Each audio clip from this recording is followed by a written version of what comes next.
Heart of a tiger, stripes of a zebra, built like steel, slight weakness for divas. Crying like a soldier, 100 men strong. Then why is it that I'm still being slept on? Not down, but never out. I hit the canvas, but I never seen more than an 8 count. I ain't trying to rewrite history, maybe pen me a chapter, 2 or 3 boys go up, so let's sleep the dogs lie. I am ready for war, no fear in my eyes. I'm a true warrior, soldiers don't die, cause we're unstoppable, baby. Unstoppable, yeah. Does it have the legs? You bet it does! Baloo dives and he made the catch! Swing and a miss, he struck him out, and Auburn wins the game. You boys gonna learn to respect your real. Something you love, not something you feel, cause true warriors break no matter still, cause we're unstoppable, baby. Unstoppable, yeah.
From Arlington, Texas, it's the Amegy Bank College Baseball Series presented by Kubota. It's the final game of the weekend from Globe Life Field, and to cap things off, it's a matchup between the SEC and the Big 12 as the Auburn Tigers take on the Baylor Bears. The Tigers are playing for a perfect 3-0 weekend, while Baylor looks to continue its best start in 6 years and pick up its 9th win of the season.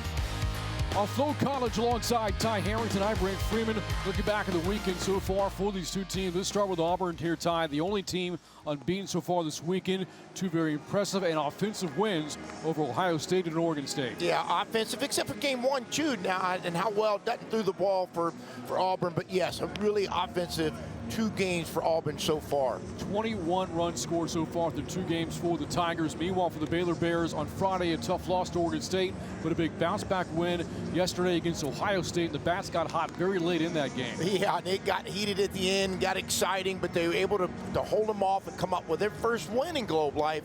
And so we got a lot going on in this last game of the tournament. Let's take a look at the batting order for the Auburn Tigers, presented by Amegy Bank. Leading things off for Auburn is Eric Snow, followed by Kay Ballou and Ike Irish. Then Cooper McMurray hitting cleanup for the Tigers, followed by Derek Fabian.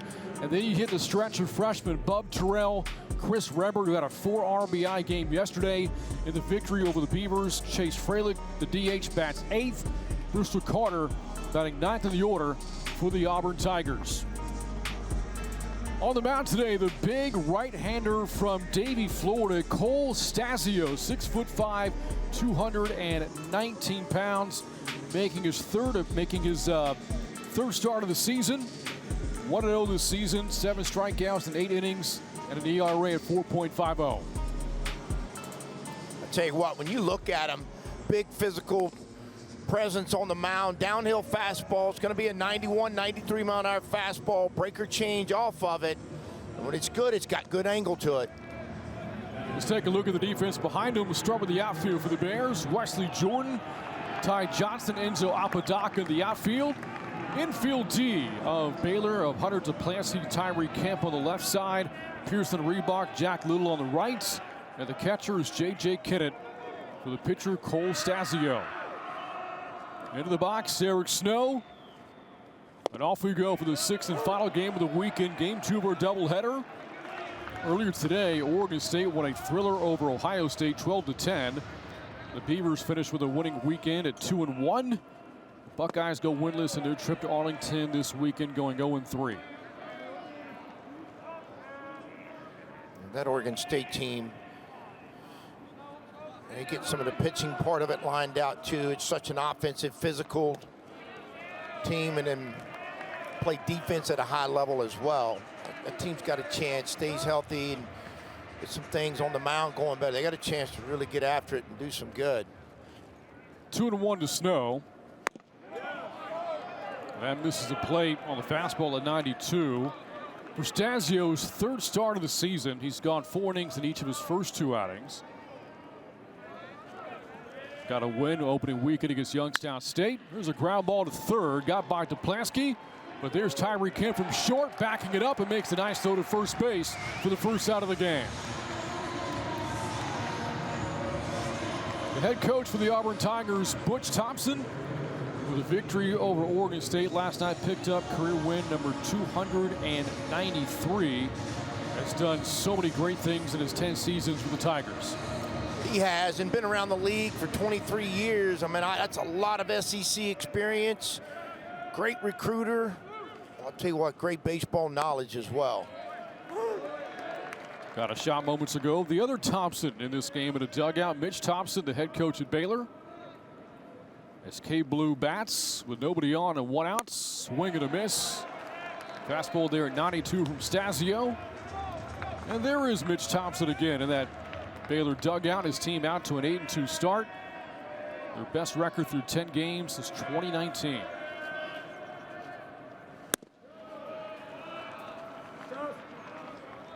Stasio making his 40th career appearance for Baylor today. Over 55 career innings pitched.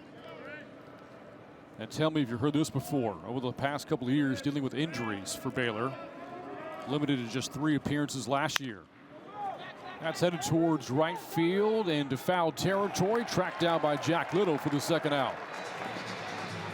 Ball ran in on his knuckles and couldn't quite get that barrel in there to protect it or to drive it out there. You see Little running in, looked like a football receiver. He had both hands like he was catching the ball over his shoulder. Secures the second out in the inning. Nobody on, 2 away for Ike Irish. Auburn opened up the weekend with a 13-0 7-inning run rule over Ohio State on Friday. And then yesterday, last night, held on to dear life to beat the Beavers 8-7. Oregon State nearly came back from 5 runs down to the 8th inning. On the ground to the right side, got by Little and Reebok into right field. A 2-out single for Irish. Big turn from first, on his way to second, and gunned down by Apodaca. Irish wants his dugout to challenge this. And let's see if there's a challenge coming from Auburn. Well, he gets this ball through the infield, and again, with 2 outs, you'll take a chance, right? Because you can get to second base, get in the scoring position. But he hesitated just a little bit. It's going to be close. We're going to get a review. They call that now. Remember now, it's an out on the field, and so we'll get a chance to look at the tag and the play on the replay in just a second.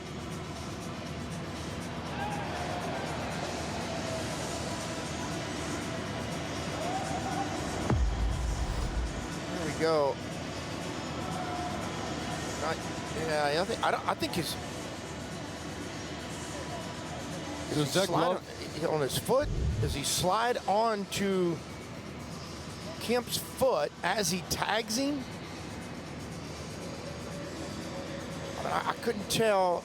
Again, it's got to be enough because the call on the field is out.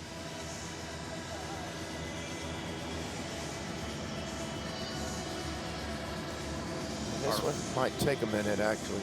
Our first review of the game comes 3 batters in. Oh, sure. It's good. I think we've had, in 3 of the games, I think we've had first inning reviews. Yeah, I think so.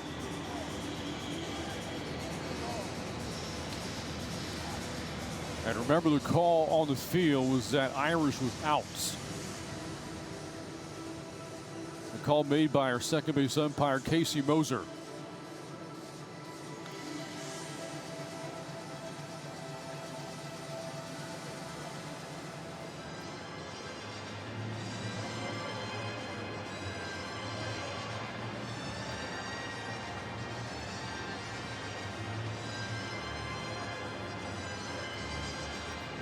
Well, you know that to me the guy that this can bother the most is the pitcher. Now, you guys can't see it, but he's going to get up on the mound and take a couple warm-up throws and try his best to stay loose. But, you know, am I pitching? I'm not pitching. Am I going to stay out here and not stay up? I mean, you can see he's getting a couple warm-ups, and we're going to get a call. And the call confirmed, he's out. So Irish thrown out at second base. He's trying to stretch a single into a double. We go to the bottom of the first. Baylor batting for the first time today. After this on Flow College. Possibility. At Shriners Children's, we deliver healing to kids with critical burn injuries, like game-changing advances in regenerative medicine and creating the highest standard of care. We never allow your ability to pay for services to compromise the care your child needs, proving time and again what's possible by empowering the extraordinary. Shriners Children's, the most amazing care anywhere.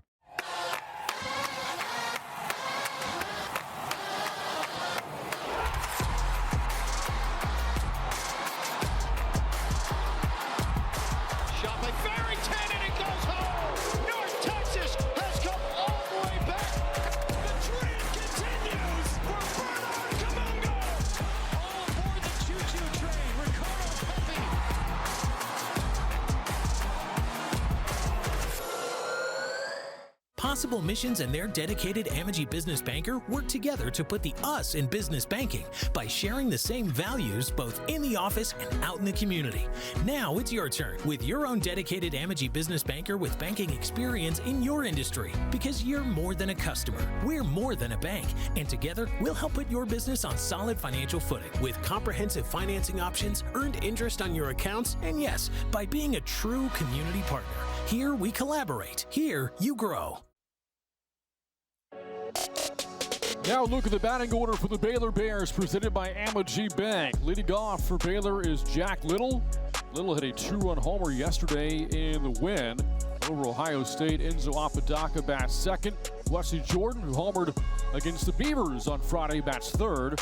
Hunter Simmons, a home run of his own yesterday against the Buckeyes, bats cleanup, followed by Ty Johnson and Hunter Duplansky, who had the big 2-run double in the 8th inning yesterday against the Buckeyes to break a 4-4 tie. Pearson Reebok bats 7th, J.J. Kidd is 8th, and Tyree Kim, the shortstop, bats 9th for Baylor. And the pitcher they're facing today on the mound is Christian Chatterton. 6 foot, 203-pound freshman out of Killeen, Alabama, making his 3rd start of the season. He's going to put 4 freshmen in this game. I mean, again, you just don't see it very often. You look at the 9 innings, 8 strikeouts, 3 walks. A lot of the youthfulness for this Auburn Tiger team. There's a defense for the Tigers. Carter, Blue, and Terrell the outfield. Snow and Fabian left side of the infield defense. Rembrandt and McMurray on the rights. And the catcher for a 3rd straight game, Ike Irish.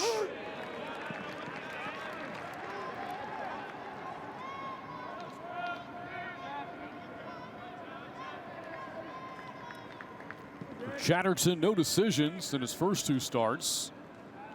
Last week against Wright State, 1 run surrendered in 4 1/3 innings. There's a drive out to left for Little, and he's gone deep for the 2nd time this weekend, an upper decker, and it's 1-0 Baylor.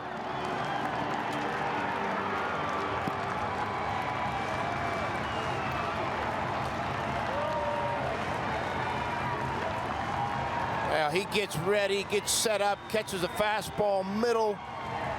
It kind of creeps in on him, and he just flushes his barrel to it and drives it, I mean, way up into the 2nd deck here at Globe Life. We're getting another look.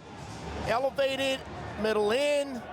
He knew it, and look how far up it hits at 112 on the exit velo. And Baylor the early lead here against the Tigers.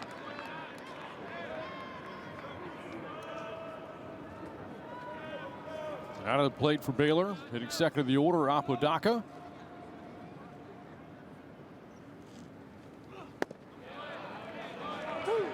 That is the 4th home run of the weekend for Baylor.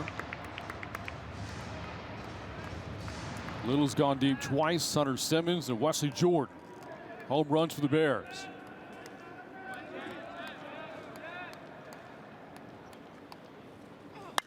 That ball drilled to right. That's going to slice foul and out of play.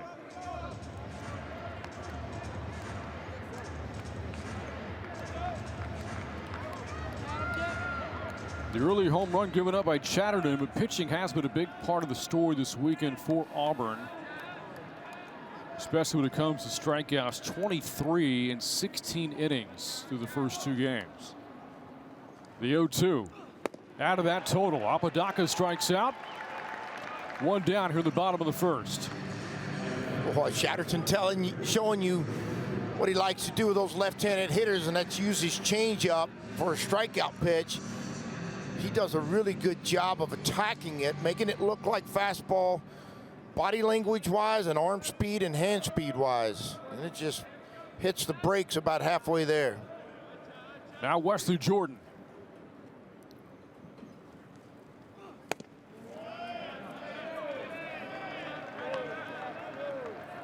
Baylor with its win over Ohio State yesterday, their first ever win at Globe Life Field.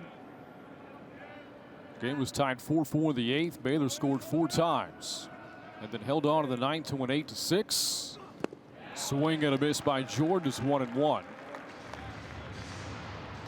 Over the weekend with a loss to Oregon State 4-3 on Friday. Ethan Calder, the Friday night starter for the Bears, suffering his first loss of the season. Yeah, but he pitched good. I mean, look, I thought his competitiveness, command of 3 different pitches, he adjusted to what Oregon State was trying to do to him offensively as the game progressed, and that's a really good Oregon State hitting team as well. I thought he threw the ball well.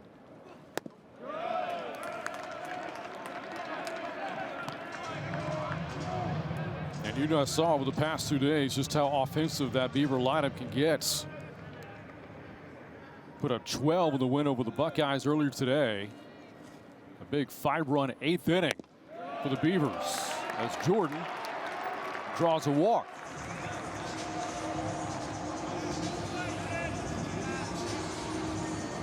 That'll bring up Hunter Simmons, who had an opposite field home run yesterday against the Buckeyes.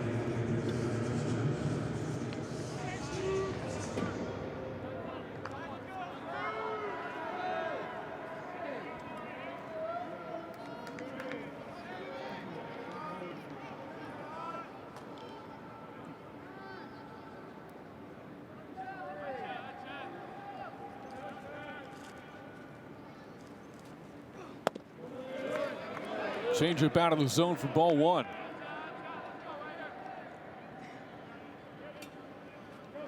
Simmons, a senior out of Mansfield, Texas, has reached base in all 10 games this year for Baylor.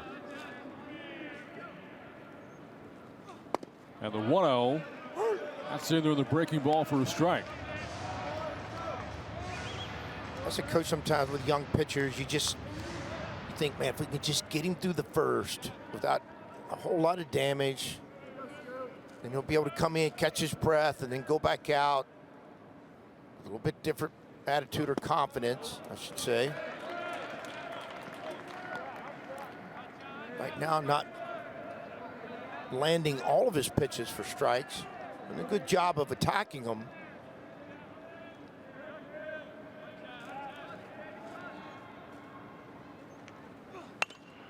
Fouled away for strike 2.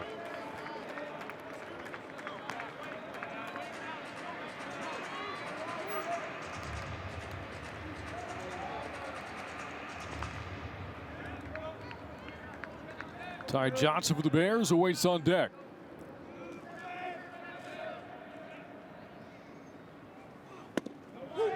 Struck him out looking. Second punch out for Chatterton, and now 2 down to the inning. A late slider, curveball, slider, which one? It was kind of late.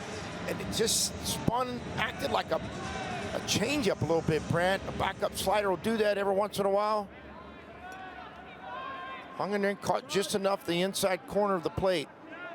Brings up Ty Johnson.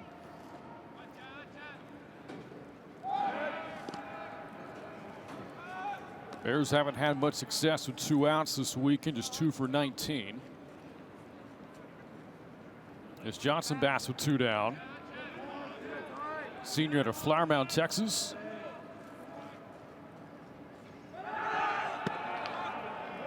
And the first pitch is low for ball 1.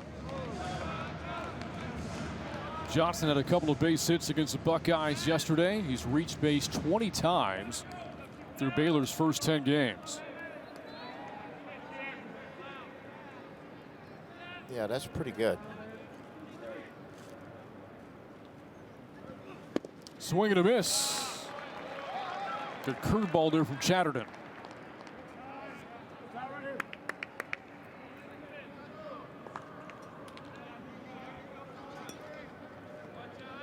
Played his JUCO baseball not too far from Baylor's campus at McLennan Community College.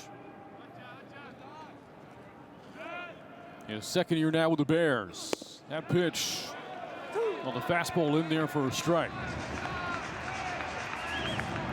Yeah, that's a good-looking fastball. That's a 90-mile-an-hour fastball. Late life to it on the outer half. That's a good-looking fastball.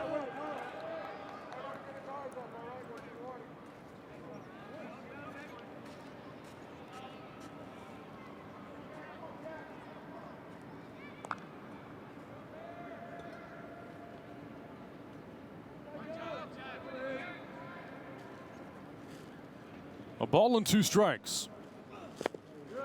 And Johnson with the take, deep with the count.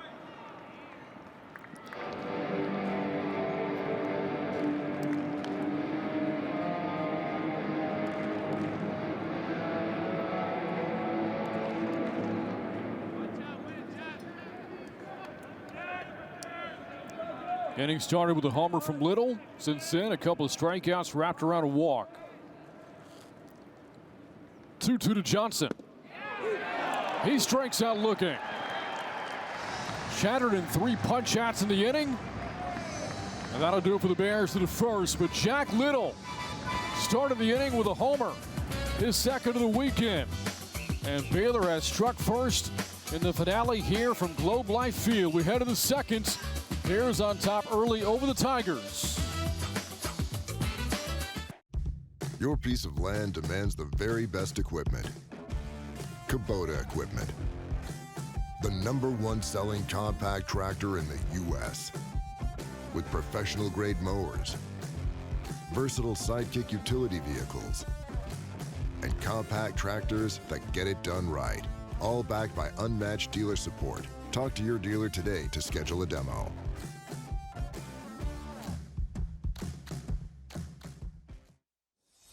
Elevate your ballpark experience with a tour of Globe Life Field and experience the home of the Texas Rangers like never before. Go behind the scenes and explore premium spaces, unique club settings, luxury suites, and more. Along the way, you'll discover rich history, impressive architecture, and fun photo opportunities around every corner. Globe Life Field's many tour offerings are sure to take your ballpark visit to the next level.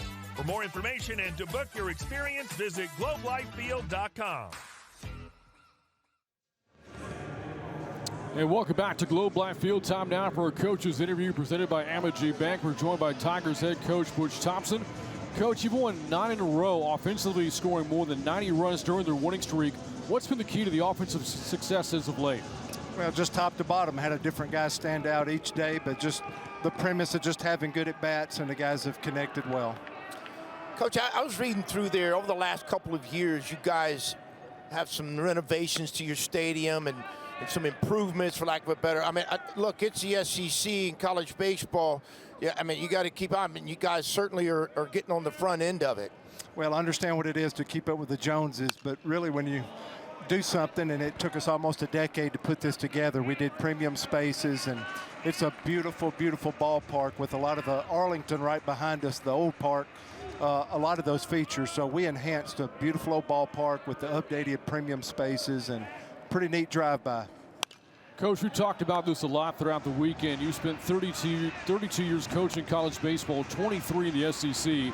What's life like in the Southeastern Conference? It's like dog years, right? So it's been a blast. And you know what? We come here because playing these 3 games, we got a whole game to go. There's so many lessons, and this tournament prepares us for this tough 10 weeks of SEC play right around the corner.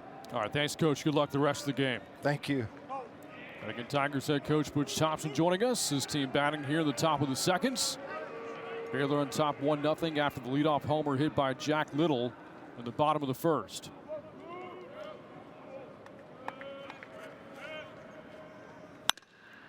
That ball off the glove of Duplanski into left field for a base hit. McMurray will stop at first base and settle for a 1-out for a leadoff single. This is how you do it.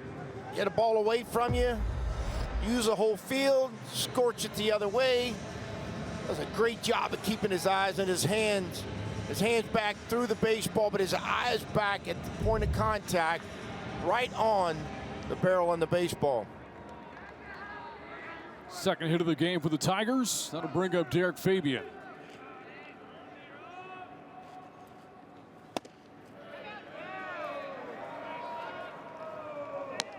Just 1 hit so far for the Tigers shortstop. 1 hit so far in the weekend. That was an RBI double against Ohio State on Friday.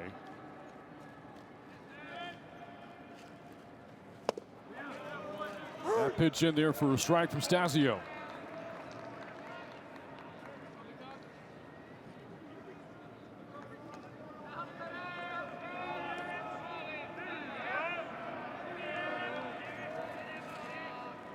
And the 1-1. Swing and a miss. Good slider there from Stasio for strike 2.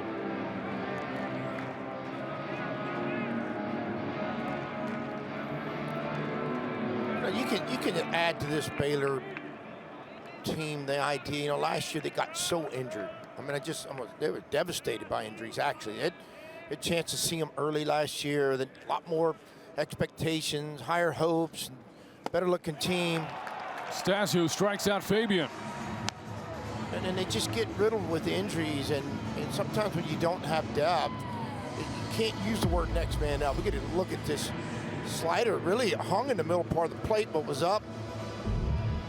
Maybe you're not able to catch up with it, and then they learn about different people, and you play different guys, and now they've made some roster additions. Portal's been some, the recruiting's been some. Mitch Thompson's a great recruiter. I always thought he was one of the best evaluators in baseball, but just, I mean, they've done a nice job of getting this club in shape and ready for this year. Bub Terrell slices one foul. Had a big opening game this weekend in Arlington. Reached base 4 times against Ohio State. Was 0 for 4 with the plate last night against the Beavers.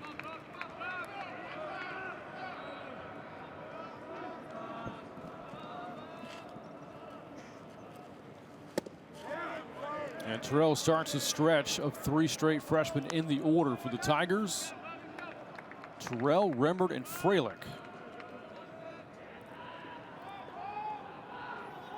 Freshman row. The 1-1. Fouled away for strike 2.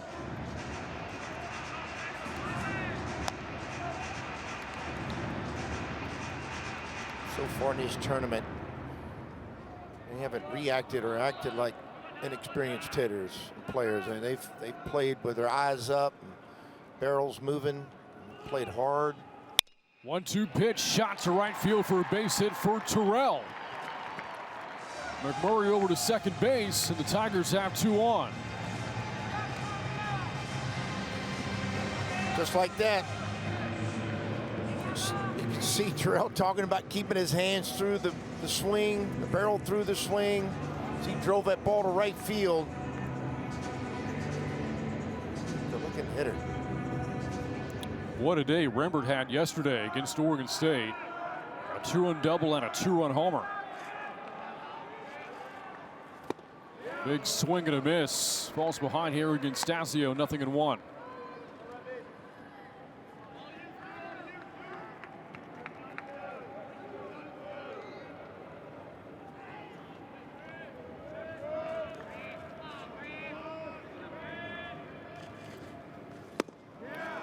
Slider again from Stasio, and again Rember comes up empty.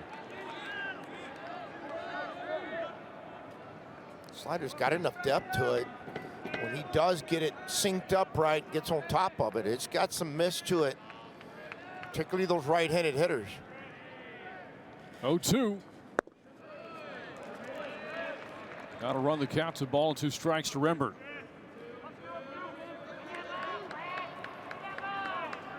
With his 2 hits yesterday against Oregon State, now on a 7-game hitting streak. And the pitch. That ball hit well to left. Wesley Jordan, though, will have room to make the catch just shy of the warning track. Rember just got underneath that one for out number 2. Yeah, he did. And he did. He got underneath it. Ball stayed in. They were trying to go Slider away. Backed up on him. And you're right. He got underneath it. Still drove it out to deep left field. Now the Tiger DH Chase Fralick. 4 hits and a pair of RBI this weekend. And ahead early Stasio, ball to no strikes. Fralick hails from Peachtree City, Georgia, where he was an outstanding tennis player in high school. The 2-time Georgia Tennis Player of the Year. And here serves one up the middle for a base hit.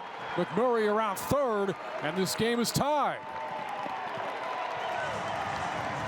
5th hit of the weekend for Fralick, and now it's 1-1. Well, freshman Rowe delivering again with another hit. Ball back up the middle for Fralick. Stays on the slider, doesn't pull off of it, stays with it. Gets rewarded with a base hit, an RBI base hit. The 3rd hit of the inning for the Tigers. Team that had a stretch of 5 straight games with 13 hits or more snapped yesterday. And now the 9-hole hitter for Auburn, Bristol Carter.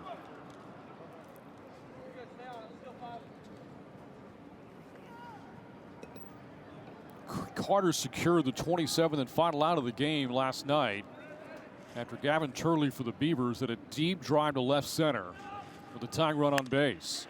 Jam shot towards the gap in right center. That's down for a base hit. Terrell scores to put the Tigers on top. 2-1 Auburn on the base hit from Bristol Carter. Muscles his ball out to right center. Stays with it. Strong enough. Bat speed enough. Puts it in between and right in front of the right fielder for an RBI single.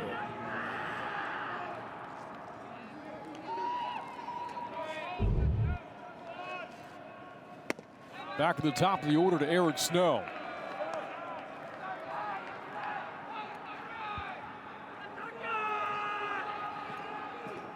Auburn has been so good this weekend with 2 outs. That's now 3 2-out hits in this game. They're up to 12 this weekend. 12 for 27 with 2 outs. 2-out rallies, well, I tell you what, they win a lot of games, and just heartbreaking for the other team. They know they're 1 pitch away from getting out of an inning, and then bam, here comes another base hit, and then just momentum. So many different things. Obviously the scoring, right? But then just the momentum part of it, of what it does for you. But it also, to me, always used to talk about the balance in your lineup. You know what I mean? I mean, look, if you're getting 2-out hits, that means it's happening in all spaces of your 1 through 9 in your lineup. It means you don't have very many holes. That ball drilled to center. Ty Johnson coming in, has it for the 3rd and final out. But Auburn pieces together back-to-back RBI base hits with 2 down to claim a 2-1 lead. We head to the bottom of the 2nd. Tigers on top of the Bears here on Flo College. First, at Shriners Children's, the world's most advanced scoliosis procedures are born here. In fact, we deliver access to the world's best doctors for nearly every pediatric orthopedic condition. Where delivering care without compromise is our promise. And kids can just be kids. Because being first always starts with empowering the extraordinary. Shriners Children's, the most amazing care anywhere. There's an old saying, everything's bigger in Texas. Well, let's just say, IndyCar is about to go to a whole nother level.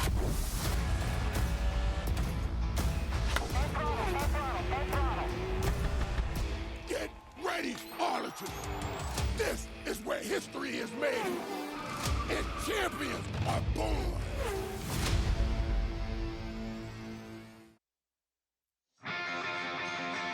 Looking at the start of the season for the Bears, entering the weekend, record of 7-1 before they took the field here at Globe Life Field, their best start in 6 years. The only loss they had suffered before Friday's loss to Oregon State was to Gonzaga in extra innings in Waco. And a top 20 batting average in the country coming into Arlington at .342. This weekend playing outside of Baylor Ballpark for the first time this season. We go to the bottom of the second, 2-1 Auburn. Tigers scoring twice with 2 outs in the top of the second inning. And now Baylor coming to bat in the home half. Hunter Duplansky will lead things off here for the Bears. Had a huge 2-run double late in the game yesterday against Ohio State.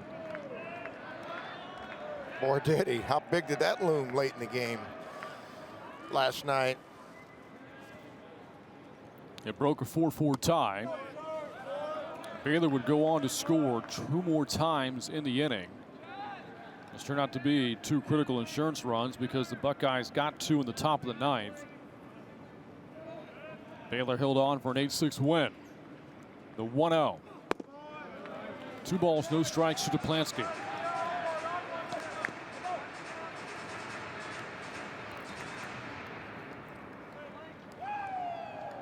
Tonight marks his 99th career start at Baylor. 2-1.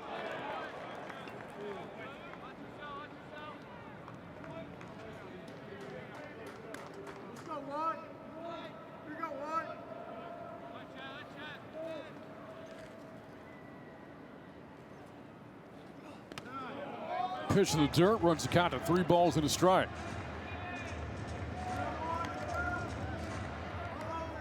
Saw Chatterton settle in the first inning after giving up the homer to Little.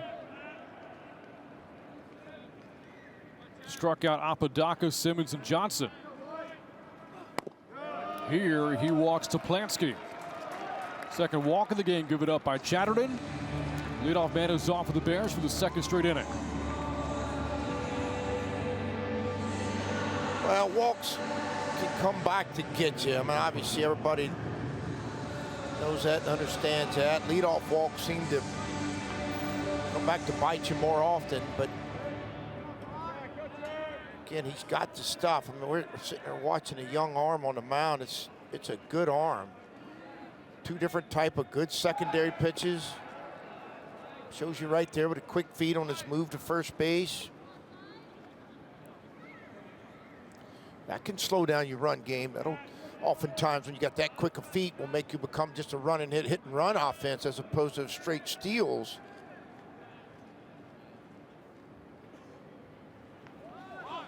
Reebok showing a bunt.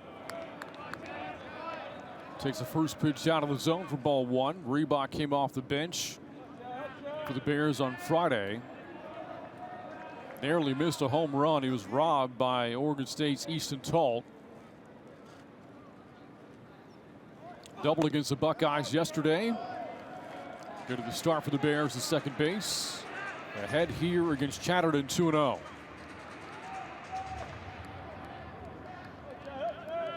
He's shown drag or push the first 2. Now he's in an offensive count, or up in the count 2-0. That ball drilled to center. Blue has got it for the Tigers for the first out.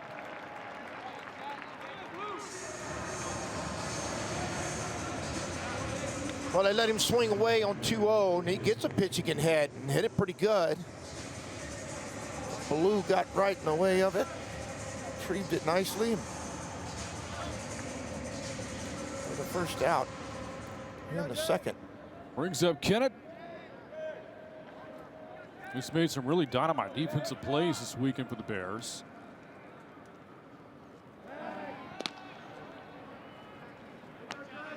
Caught a pop-up behind home plate going into the net. And then he got hung up in the net.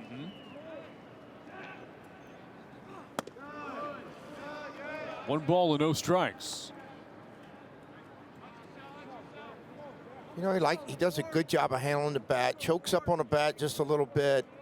Yesterday came up with a big 2-strike hit with the infield in, and it's one of those candidates like to play hit and run or run and hit with as well, because he can handle the bat.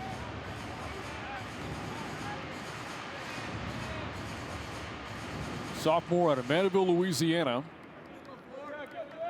Transferred to Baylor from Dallas Baptist. Didn't play much his 1 year as a Patriot, just 18 at-bats last year as a freshman. Fouls off the fastball for strike 2.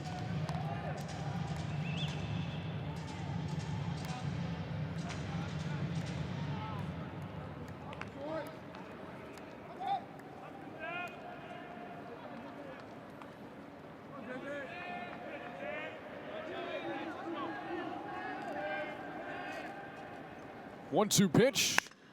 On the ground a second. Rembert, Fabian, McMurray for a 4-6-3 double play. Clean right to the second baseman. Picks it clean, gets a nice hop. Leads Fabian to the bag right out in front of him. Now it's just a matter of a nice catch and throw from Fabian for the third out.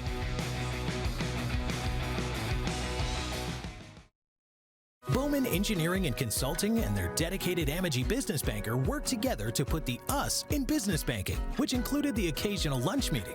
Now it's your turn with your own dedicated Amegy business banker with banking experience in your industry, because you're more than a customer, we're more than a bank, and together we'll help put your business on solid financial footing. With comprehensive financing options, earned interest on your accounts, and yes, planning sessions whenever you need them. Here we collaborate. Here you grow. Arlington, the Renegades are going full throttle this spring when the UFL returns. What a catch! Get ready for more action-packed football and unforgettable experiences at Choctaw Stadium. That is something special right there. Renegades, mount up and get your tickets today.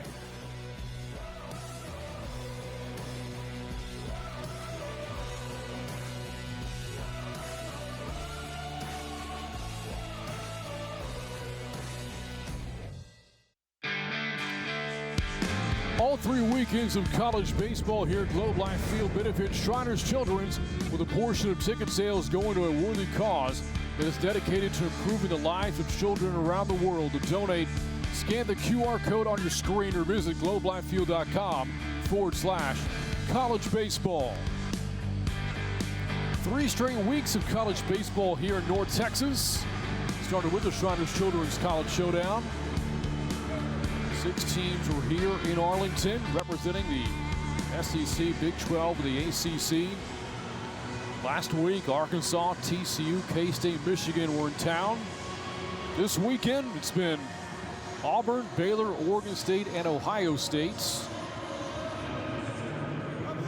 We've got the Big 12, the Pac-12, the Big 10 of the SEC, all here at Globe Life Field. We go to the top of the third. Auburn on top, 2-1. K. Ballou leading off the inning. And the first pitch out of the zone from Stasio.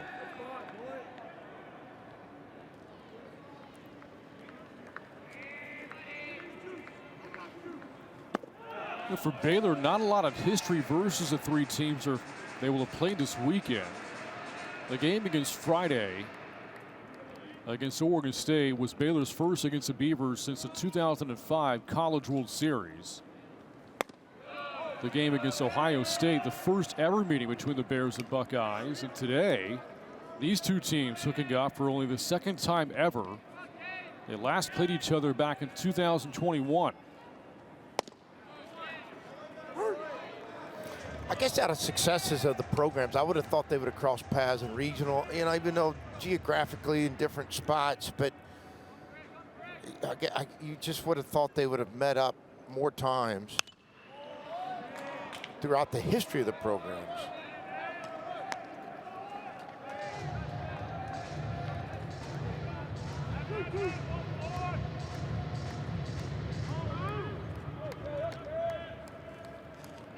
Full count. Popped up, headed towards the line, and it just drops foul. That lands fair. That's 2 bases for Baloo.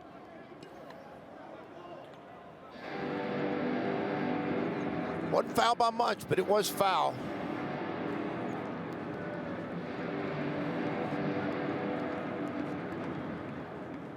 A ball that just missed the chalk.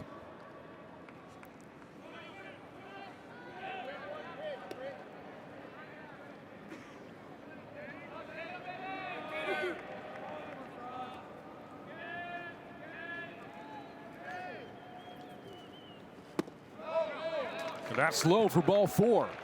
First walk given up by Stasio. Leadoff man for the Tigers on for the 9th time this weekend. Got close pitch. Tight take right there by Baloo. He got the call. Looked like it might have been just below the kneecaps for the 4th ball. Here's Ike Irish, had a single back in the 1st inning, tried to stretch it to a double. Got thrown out at 2nd. Baloo almost picked off the bag at 1st. He was leaning ever so little bit towards second base.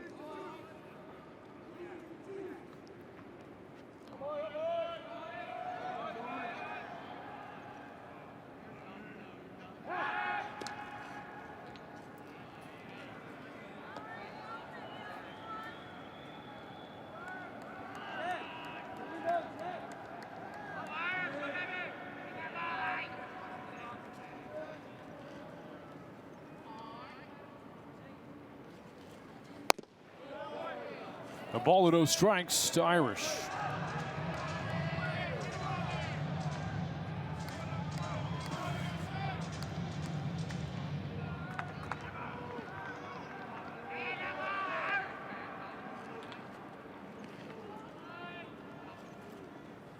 Swing and a miss. Fastball at 90 there from Stasio. Evens the count at 1-1.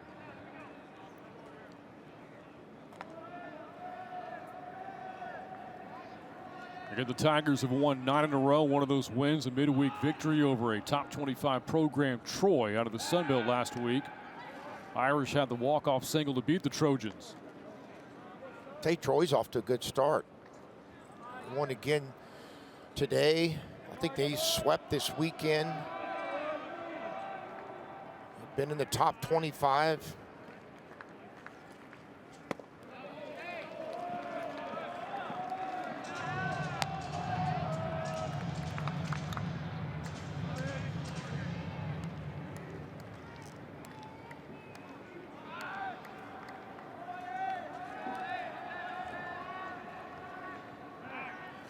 Throw back to first, and again, Baloo back in time.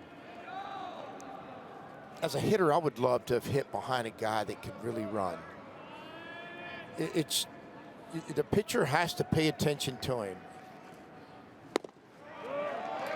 And oftentimes, they try to get shorter to the plate with a slide step, and because of that, every once in a while, they'll make the mistake and elevate, and they're just a little bit more distracted than if a guy on first couldn't run at all and they didn't really have to pay any attention to him.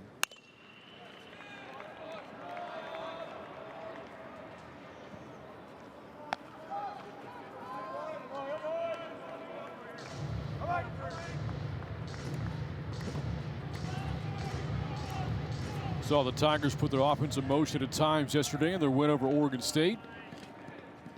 A lot of different ways this Tiger offense has scored this week, and as Little knocks that ball down and goes back to the bag for the first out. That'll move Baloo over to second. This is a tough play. I think he just knocked it down. This ball was smashed. I'm not sure he could have gotten out of the way if he had wanted to have gotten out of the way, which he couldn't or wouldn't anyway, but this ball was smashed. Does a good job of picking it up. I think when he first was on the ground, I thought he was going to pick it up and try to go to second, but alertly just said, look, let me just go get this out at first base. First out of the inning brings up McMurray. Single to score back in the second for the Tigers. Senior out of Tulsa, Oklahoma, began his career in Kansas in his third year now as an Auburn Tiger.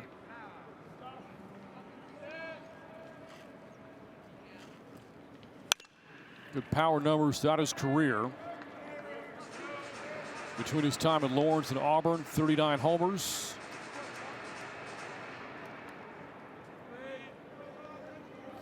And now more than 100 games at Auburn, 119 runs batted in.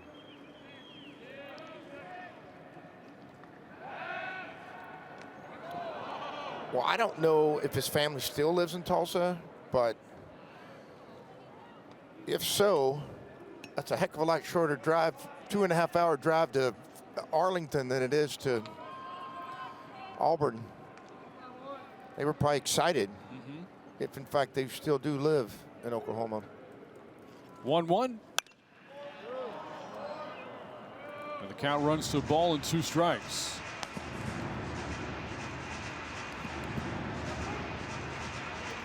Tigers had a big 8-run second inning Friday against Ohio State. McMurray had a bases clearing double as a part of that big inning. Slider that caught the plate but was low, and the count now 2-2.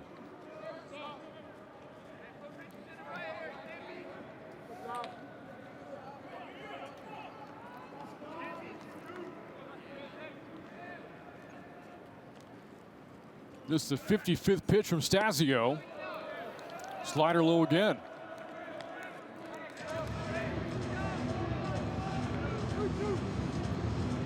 Well, it's such a good order.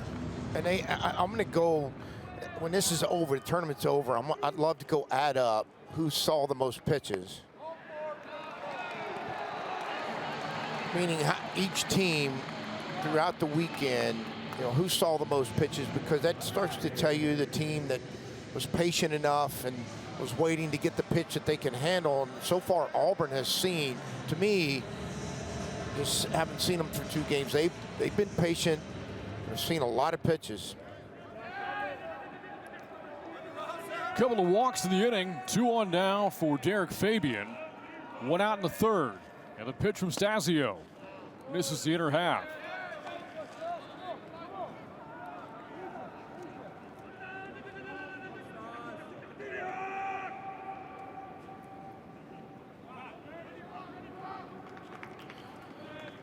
Just going to get a visit from Coach Snedeker.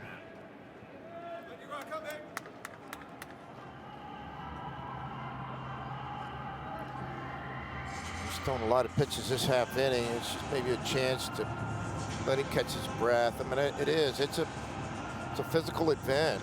It's like doing lunges and running, and it's a physical activity that just starts to add up on your body and your breathing and repeating something. That's why these guys, you hear about pitchers having to run all the time, and not only just, you know, run a mile or 2, they've got to get out there and sprint work because they're trying to emulate having to throw 100-something pitches a game. Caleb Jamison getting loose in the Baylor bullpen. As now Stasio falls behind Fabian 2-0.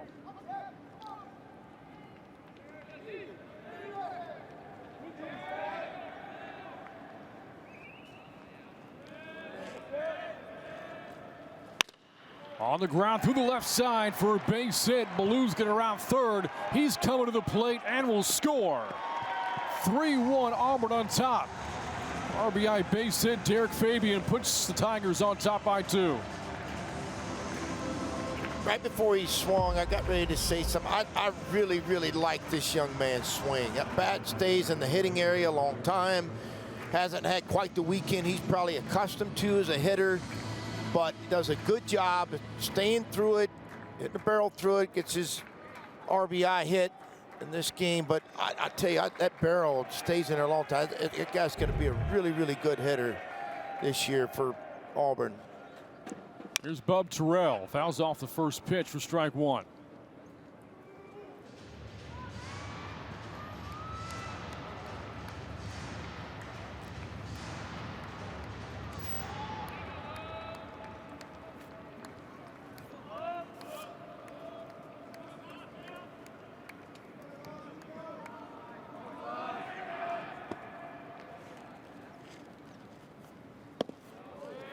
Low and inside of the breaking ball, 1-1 to Terrell. Tigers 3 runs on 6 hits, all singles, a couple of walks. A lot of paper cuts this game, but effective for the Tigers. 2 balls and a strike.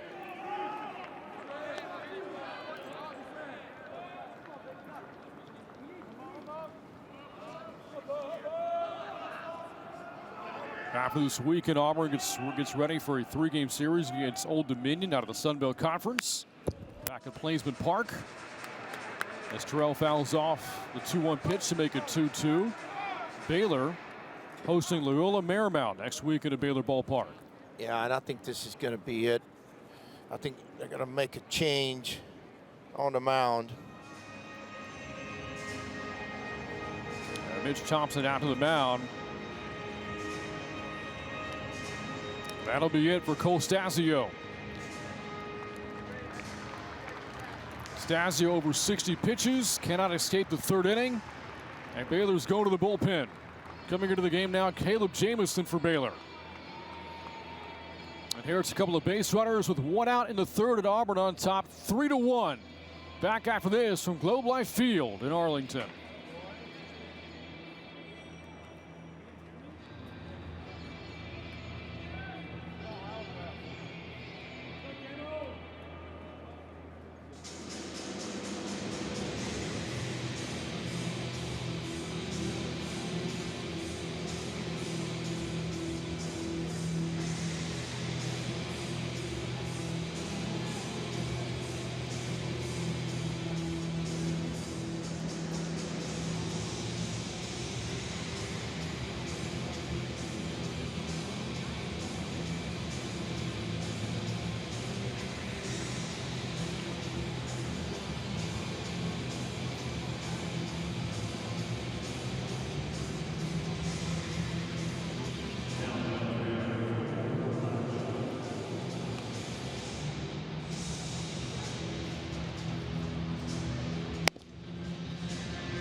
Baylor go to the bullpen for the first time today. Caleb Jamison into the game now for the Bears. And inherits a couple of base runners and a pitch count. It's 2-2. Here to the batter, Bub Terrell. A run already in for the Tigers in the inning. And on top, 3-1.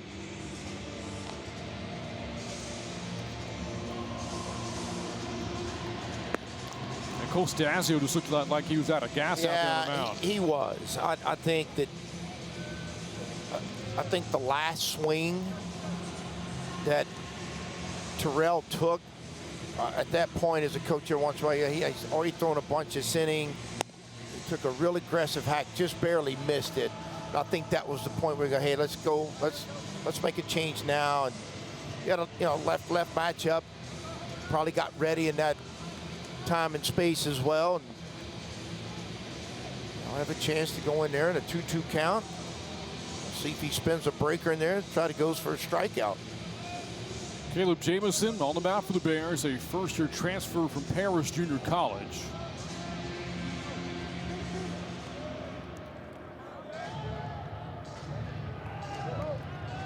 And facing Terrell with a count at 2-2.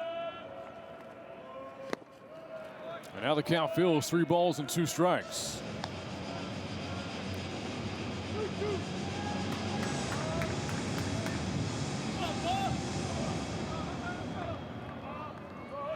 The 3rd appearance out of the bullpen this year for Jamison. Full count pitch, That'll load the bases. Terrell's on for the second time today.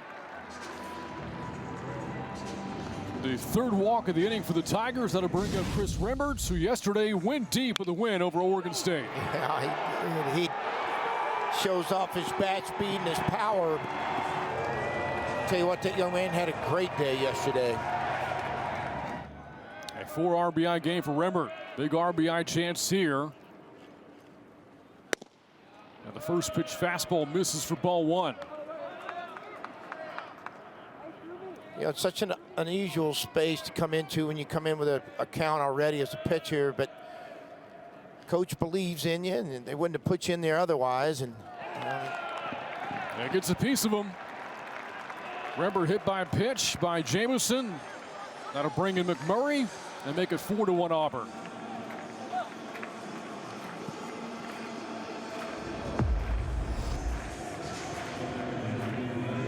Just grazed the front of his left lead leg in his stance.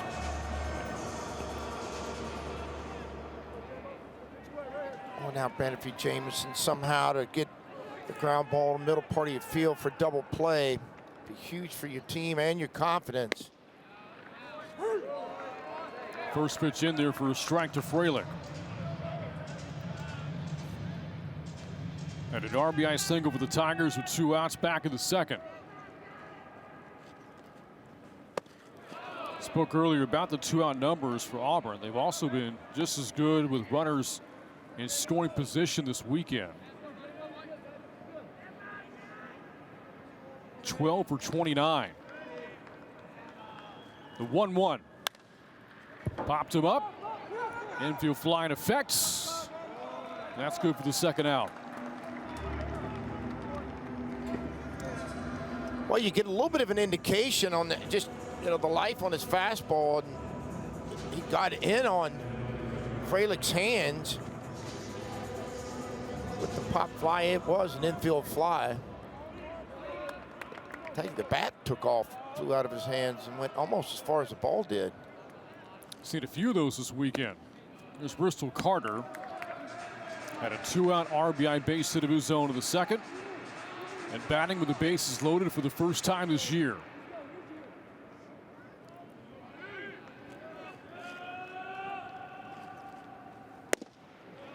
One ball, one strike.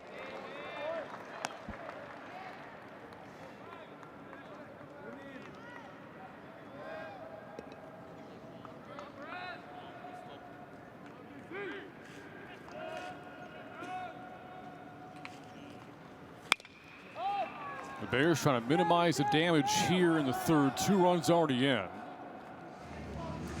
Carter, the 8th batter of the inning. Bases loaded. Fabian at third, Terrell at second, and Rembert at first base. Now you're starting to see a little bit more of Jamison's fastball in this breaker now. You know, he came in a tough spot with a 2-2 count already. But now he's starting to let that arm work a little freer. One of many junior college guys that have been in this tournament this weekend for Paris Junior College. Coach Clay Cox, who does an unbelievable job at Paris. Well, that is a tough slider to take on a 1-2 count. Just dove out of the zone.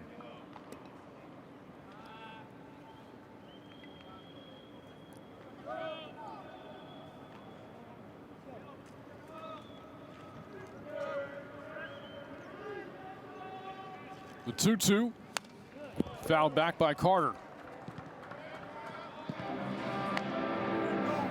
Another quality fastball. Again, it's starting to come out of his hand a lot freer, a lot more confident.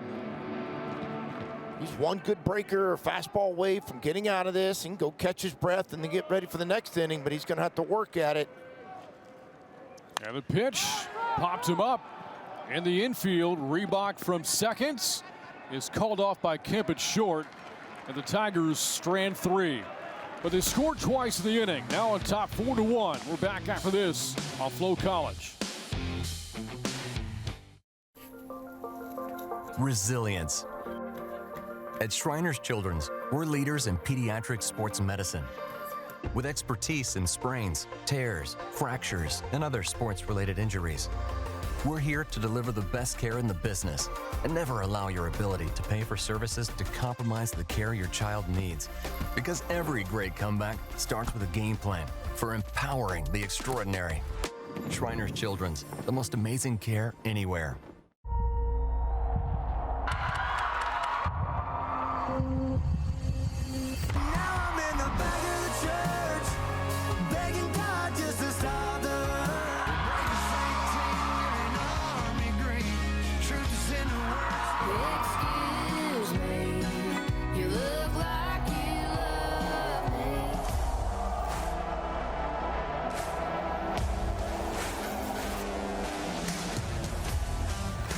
Naylor Industries and their dedicated Amegy business banker work together to put the us in business banking, focusing on their business needs with lightning speed. Now it's your turn with your own dedicated Amegy business banker with banking experience in your industry. Because you're more than a customer, we're more than a bank, and together we'll help put your business on solid financial footing with comprehensive financing options, earned interest on your accounts, and yes, a banking partner who is just as invested in your growth as you are. Here we collaborate. Here you grow.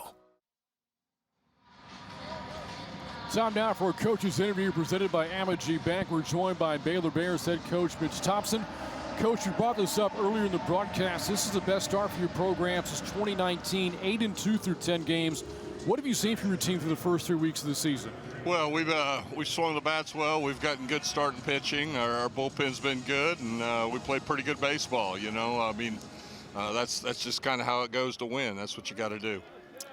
Coach, you know, most people know you were a longtime assistant at Baylor prior to becoming the head coach, but you also, your first head coaching responsibilities there in Waco at MCC, McClendon Community College. And tell me how much you think that had an effect on where you are as a head coach today at Baylor. You know, it helped me a lot. I'll be honest with you. I was an assistant for 23 years, and I really felt like I was ready to be a head coach for quite a while. And maybe I was, but I know that having the opportunity to run a team and do it the way that you wanted to do it at the junior college helped prepare me for this moment, so there's no question about it. That junior college experience was really good.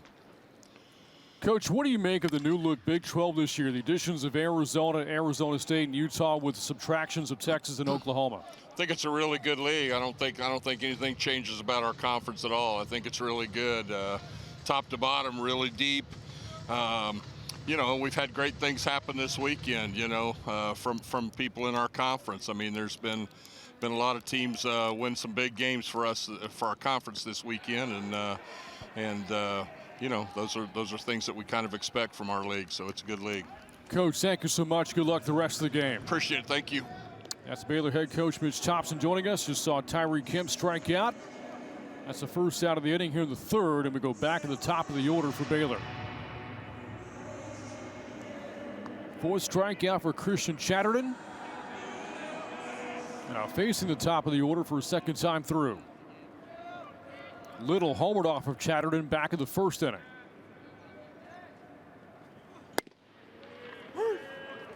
Yeah, he landed on that. It was a long ways up that second deck.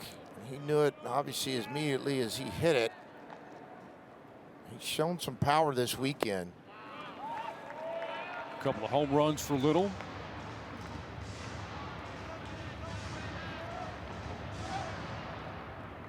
A player that had to sit out all of last season due to an injury suffered in the preseason. I mean, think about the difference he would have made for them last year. And you can say that about a lot of Baylor players who were on the shelf a year ago. You know, and you can go years without, or a year, and maybe a couple of once in a while, without having a season-ending injury. Watch a good-looking changeup. He lets go of that thing. He's talking about just getting about halfway to the plate, that changeup, and then just slamming on the brakes. Getting the hitters out front. We'll get another look at this. I mean, you talking about just pulling the string on it. Good-looking pitch. Back-to-back case for Chatterton. Now 5 of the game. With 2 outs, here's Zenzo Apodaca. First pitch, lines that one foul. You know, and you ask a lot of coaches, they'll tell you, if you stay healthy, you get a chance to win championships.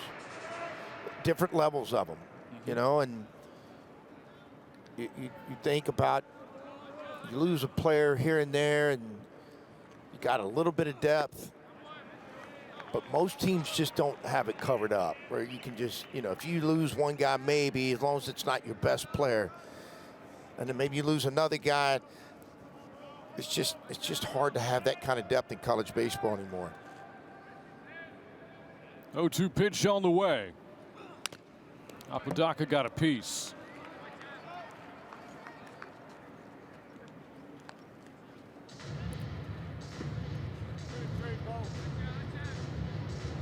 These Baylor hitters having trouble right now with Chatterton's changeup.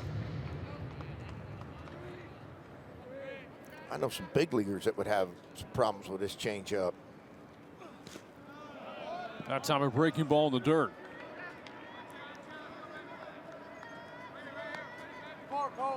Get a chance to look at this deep shift. Part of this is because it's obviously the majority of our left-handed hitters. Second piece is he does use that changeup, so you're more apt to hook a ball to the right side for the left-handed hitters. You see Trail almost.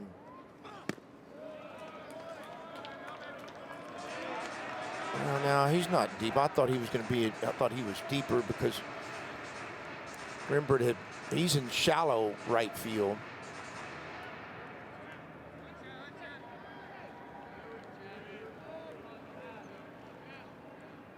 The 2-2 pitch. Swing and a miss. Here's that changeup again. Chatterton strikes out the side in the third. Up to 6 strikeouts in the game. 3 innings in the books from Arlington. Auburn playing for a perfect weekend on top 4-1.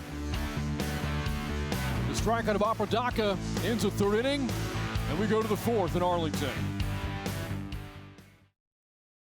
Protecting what matters most is the mission that matters most. At Lockheed Martin, we know today's threats come from behind, above, and below, and we make sure those who serve stay ahead of them by connecting platforms necessary to dominate every domain across air, land, sea, space, and cyber, using technologies that protect in the same moment they detect. The mission is a safer, more secure world. Our promise is to help make it happen.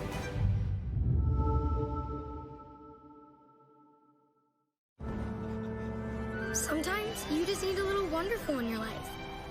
So why not go to a place made for it? Arlington, Texas. It's a city made for fun and excitement and all the things you love to do. And even some things you didn't know you loved until you came here and found them. Come see for yourself why Arlington is a world of wonderful. Everything you thought you knew is brand new. We on a new wave. See, when the game changes, so do we. Every day, every play. Always been greater than 12, now standing 16 strong. In every end zone, any time zone. When everyone else keeps asking, what's next? We know we are. We spoke with Butch Thompson earlier in the broadcast about life in the SEC. A look at the preseason poll in the Southeastern Conference. Top-ranked Texas A&M picked to win the SEC this year. It's been a tough week, though, for the Aggies. Tennessee, the reigning national champions, picked to finish second in the conference this season. As Eric Snow leads off the fourth here for Auburn. The Tigers picked to finish 12th in the SEC this season. 0-1 pitch. That's low. A ball and a strike to Snow. Well, you add a 10-0 Oklahoma team. Skip Johnson, the head coach at OU's, got his Sooners playing. Ball hit towards short. Nice play by Kim to get there. The throw to Little is on target for the first out. See, I've been just so impressed this whole weekend with the defensive play in the infield, certainly in the shortstop position by all the shortstops that have been in this tournament. And I'll finish by saying OU's playing at a high level. Texas now, I think it's 11-1 or not 9-1 or something like that. Just finished off a 3-game sweep out in Vegas. So the SEC was already, you know, a tough league. You heard Coach Thompson talk about it a little while ago, but now you add 2 more to the gauntlet. And, man, it's just, I mean, obviously the power of that conference speaks for itself. And, you know, now it's going to be fun to watch how this unfolds this year in the SEC. K. Ballou, his one is short. Kim fires to first, and he's made 2 phenomenal plays here in the 4th inning. Well, he has. I don't know if we'll get another look at this. This is a great play. I mean, he sits behind it. It's like an outfielder. Watch him sit behind it, and he goes momentum through it, and then just unleashes his arm, shows it off. I mean, just gets him by a half a step. A tremendous job of fielding the first ball hit of the inning by Snow. And then a great job of getting the ball out in time to gun down Ballou. Well, he read the high hop off the home plate dirt. He read that and knew he had to circle to the side of it, get in position, and then get some momentum going through it, and then get it out of his glove in a hurry, and he did.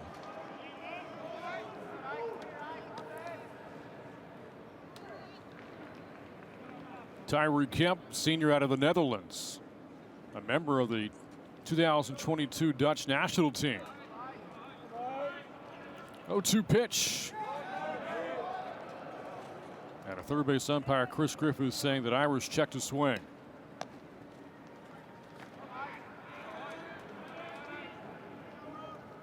Second inning of relief for Caleb Johnson. Came into the game for Cole Stasio back in the 3rd.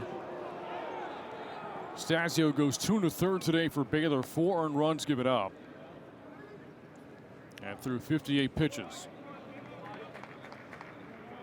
Now, that was the best breaker Jameson's thrown today. That ball had a lot of bite to it. Strikes out Irish. Got him on a fastball at 92.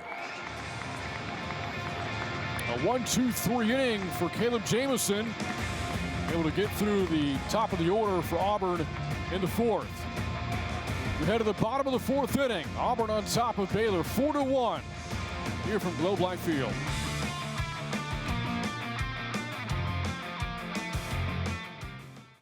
At Shriners Children's, we're home to the world's leading pediatric orthopedic care.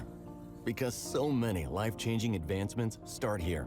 We provide access to the best doctors and never allow your ability to pay for services to compromise the care your child needs. We're the first place to turn for the most common or complex orthopedic conditions. Home to possibility and empowering kids to achieve the extraordinary. Shriners Children's, the most amazing care anywhere. Record-breaking global superstar Shakira, live in Arlington. Las Mujeres Ya No Lloran World Tour. Globe Life Field, June 11th. The phenomenal new album Las Mujeres Ya No Lloran is available everywhere now. Get tickets now at Shakira.com. Yeah, winning a policy. Thank God for $1, it's a prophecy. Lot of pressure, I am a prodigy. Everybody inside of the stadium tell me they proud of me. Shot in public, training privately. Homer, straight to the balcony. Building muscle, I never can bother me. Texas Rangers together, we by the team. Go man, this is the dog in me. Still a game on the road, it's a robbery. Stand on base, going strong, no apology. Corey Seager might give it to raw. Like I see it, descending my arm.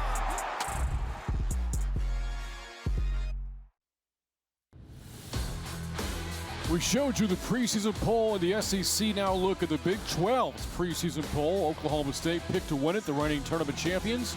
Arizona, newcomers to the conference, picked 2nd. TCU, who was here last weekend, picked 3rd. These Baylor Bears picked to finish 13th in the 14-team conference this season. We go to the bottom of the 4th. 4-1 Auburn on top. Christian Chatterton, 3 strong innings so far for Auburn. 6 strikeouts and the 1 run given up. You look at that poll, One, again, Baylor's going to finish better in 13th in the Big 12 health-wise if they stay healthy.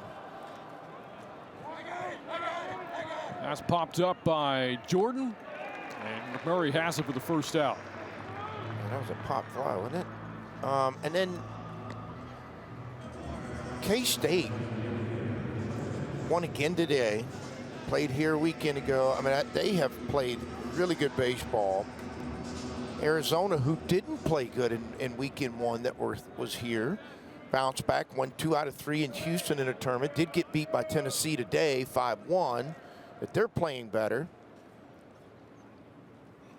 Here's Sutter Simmons for Baylor. And, you know, and then on the other hand, Southern Miss takes 2 out of 3 from TCU today in Fort Worth. Southern Miss, a really good mid-major out of the Sun Belt. Yep, ranked in the top 20, 21, I think, or 22, and a lot of polls already. And speaking of polls and just on the cusp of it, Auburn, some of the polls this week ranked 25th, receiving votes and others. They finish off Baylor here for a perfect weekend in a 10-game winning streak. I would imagine Auburn would be in a lot of polls next week. Yeah, I got to think so too. I mean, there's obviously going to be some adjustments at the top of it. A&M have lost 4 in a row and 2 this weekend. And, you know, I mean, and the way LSU's playing, you know, we saw them Wednesday night here. And, you know, just how athletic they are offensively, and felt like, you know, Coach Johnson talking about the depth they had on the mound this year. It felt like that was the most depth they've had in a while. So there'll be some shakeups and some changes, and as there always is every year in any sport, but particularly in college baseball. Full count to Simmons.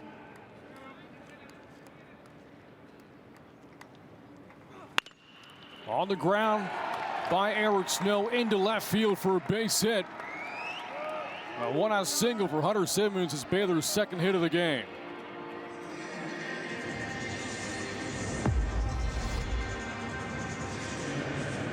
It's a nice, easy top of the baseball swing.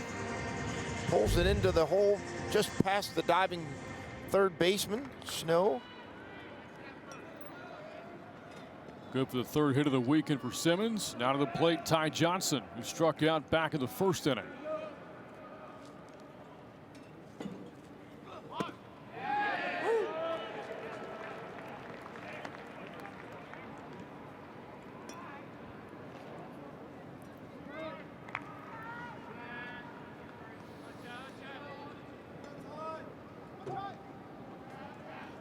The Bears opened up the weekend against Oregon State.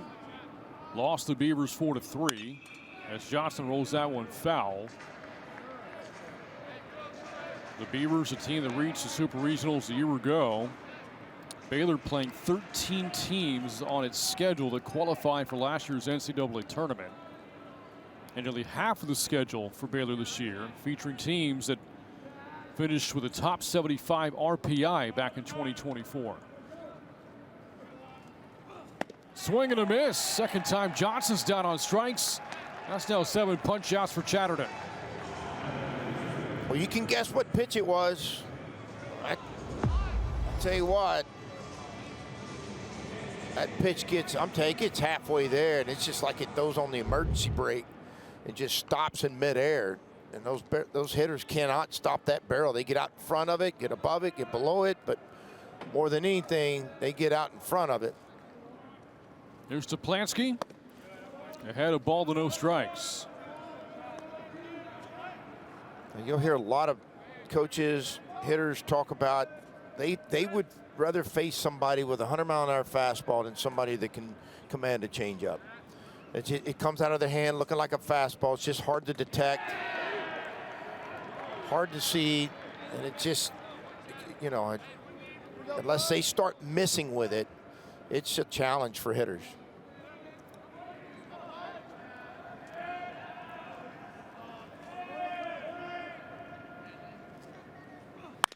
That ball drilled to right. That's going to shoot foul.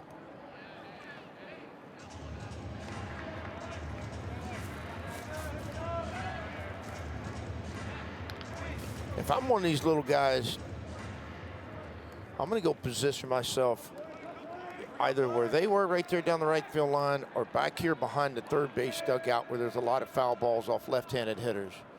And I'm walking out of here with some BP balls to take home. The 1-2, swing and a miss. Here's that changeup again, just filthy from Chatterton. 8 strikeouts in the game through 4 innings of work. He's dealing for the Tigers. As we head to the 5th inning, Auburn 4, Baylor 1. We're back after this from Globe Life Field in Arlington on Flow College. I don't feel right unless the odds against me. Back against the wall with my strength. Yeah. I can't let it break. Everything I've been through, it made me better. I love the hate, it just made me better. Been through everything, it just made me better. I can't waste the pain, it just made me better. What's the make me say, it just made me better. To left field. Goodbye, home run. There's an old saying, everything's bigger in Texas. Well, let's just say, IndyCar is about to go to a whole nother level.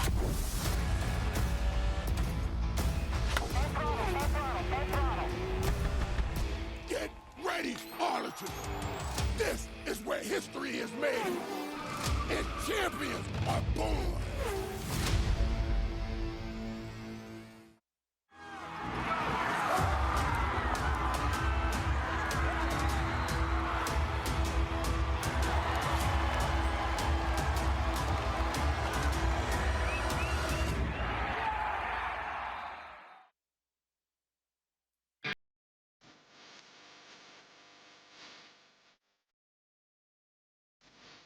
Back here at Globe Life Field, fans taking in the 6th and final game of the weekend.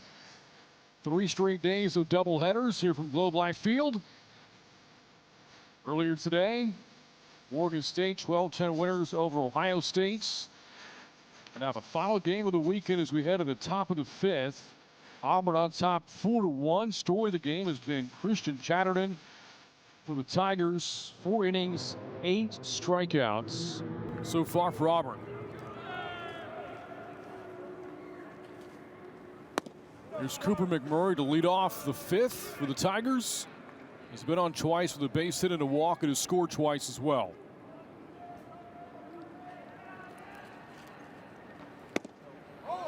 The Tigers looking to make it 10 in a row with a win today.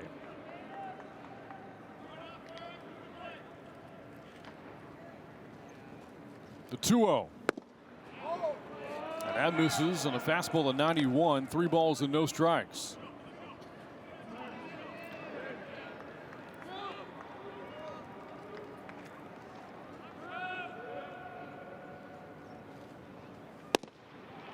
Walked him on 4 pitches. McMurray on for a 3rd time. And that'll start the 5th inning for the Tigers.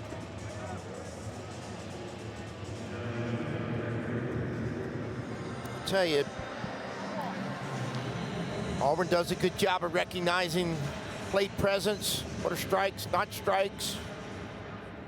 Willing to take their walks. Having an idea what the strike zone looks like for them. Derek Fabian swings the first pitch and spoils the foul.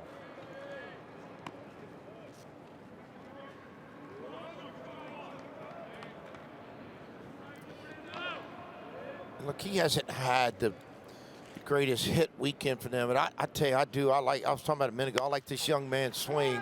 Chop towards 3rd. Toplansky has 1 play at 1st. Glove by Little, able to keep that foot on the bag. And that's the 1st out of the inning. Well, if you're going to make it out, hit it right down into the dirt. Allow your lead runner to get to second base in the scoring position. Lansky does a good job of getting behind it and having to hustle and hurry on his throw and his exchange as well. Man on second, 1 away for Terrell. He's been on a couple of times so far today. First pitch swings at this one. In the air to left, Jordan cracks it down for the 2nd out.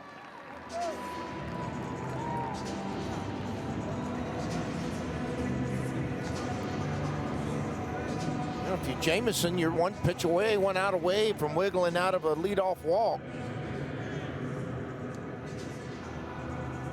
But you're going to have to go through Chris Rembert, who yesterday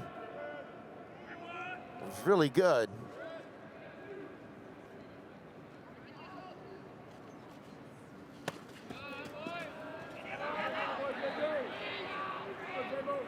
His last at-bat, Rembert was up with the bases loaded, got hit by a pitch, driving in a run.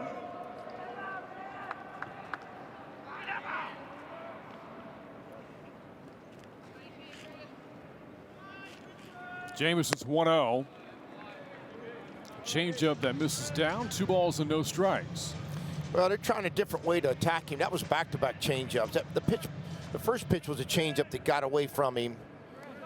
They tried to double him up, trying to get him to get out in front of Jamison's changeup.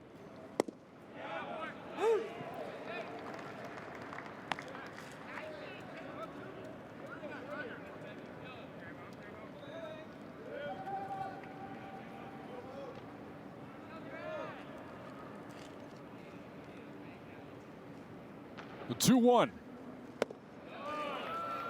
Down again.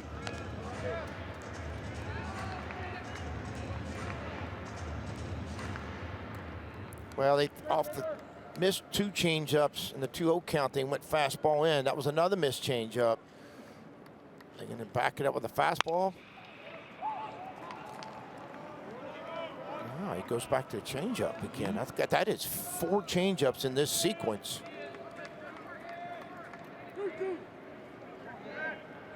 Against Rembert. I'm going to be shocked if we see another one. Oh, they're going back. They're going in. A miss on the fastball in the inner half.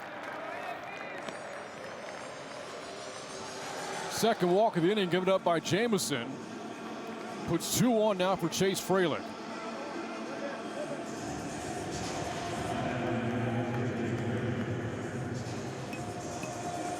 Was getting into the story early about Fralick, a great tennis player in high school. Had over 60 D1 offers to play tennis. I can imagine he got a mean left-handed forehand. Is that what, you know what that's called? Forehand? I can imagine hitting that thing with a little bit of topspin to it.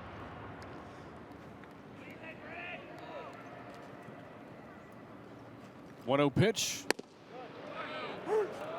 Count evens 1-1. Well, I'm glad he chose to play college baseball. This young man's going to be a really special. He's already a good. He's really going to be a special hitter as he continues to grow and develop. Fastball in there for a strike to run the count to 1-2.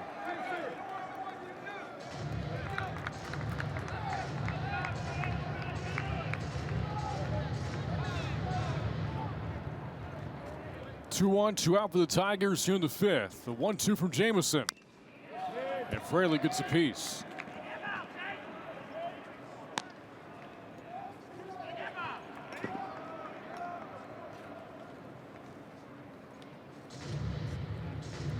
Good numbers across the board for Fraley this season.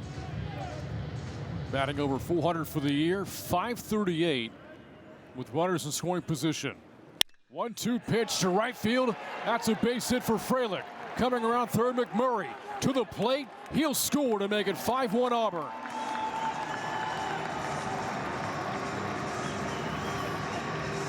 He serves one right in front of the right fielder. No pun intended about his tennis career, but I can imagine this was probably what it looked like right here as he just smashes that ball to right field. Left-handed breaker, sits on it, hangs on it, drives it.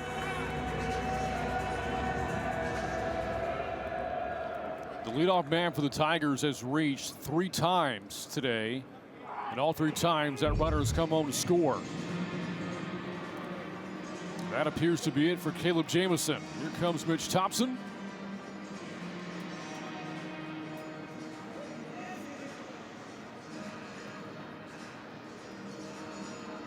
He'll make a call to the bullpen.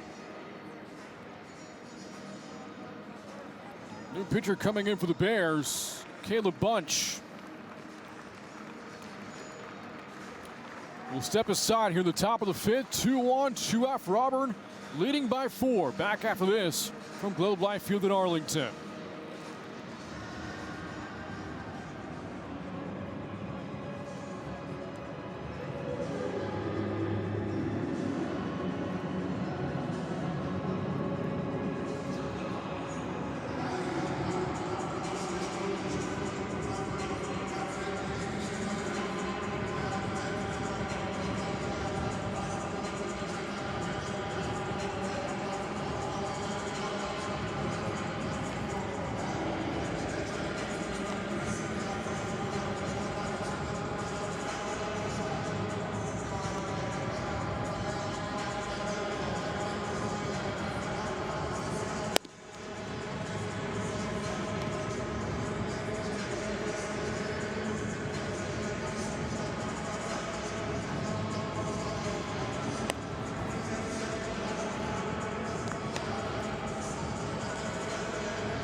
And welcome back to Arlington, the 6'6" Caleb Bunch. On the mound here for the Bears, a first-year transfer from Northwestern State out of the Southland Conference, where he was second team all-conference a year ago, now his first year in Waco. More than 5 innings of work, ERA at 3.38. Comes into the game with 2 on and 2 outs, and Auburn on top 5-1. You know what I've recognized that this weekend and the 2 weekends leading into this, with the portal like it is, I've seen a lot of Big 12 and SEC relief pitchers from different conferences. The guys that were starters in the other conferences that have gone into the bullpens, and the majority of them strike throwers. Right? I mean, I've had a lot of innings, and even got guys that are grad transfers that have a lot of pitches under their belt, and good stuff. I mean, it's going to be, 91, 92, 80-mile-an-hour sliders, like a lot of what we've seen the majority of this weekend, with the exception of, 4 or 5, it got up to 96, 97.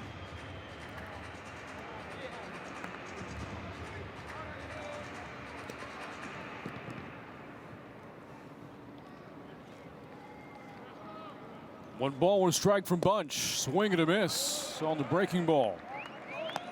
Turns the count to 1-2.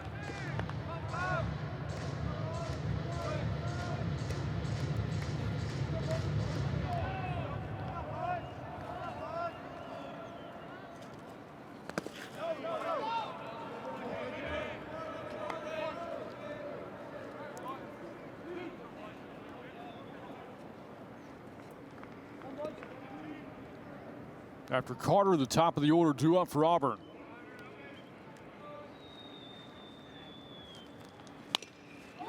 On the ground to the right side, Bunch will flip it to Little at first, and that'll end the inning. We head to the bottom of the 5th. Auburn on top 5-1. Baylor coming to bat after this from Globe Life Field. And back of the mound for the Auburn Tigers when we return, Christian Chatterton. 4 innings, a strikeout so far for the Tigers freshman right hand. Record-breaking global superstar Shakira, live in Arlington. Las Mujeres Ya No Lloran World Tour, Globe Life Field, June 11th. The phenomenal new album Las Mujeres Ya No Lloran is available everywhere now. Get tickets now at Shakira.com.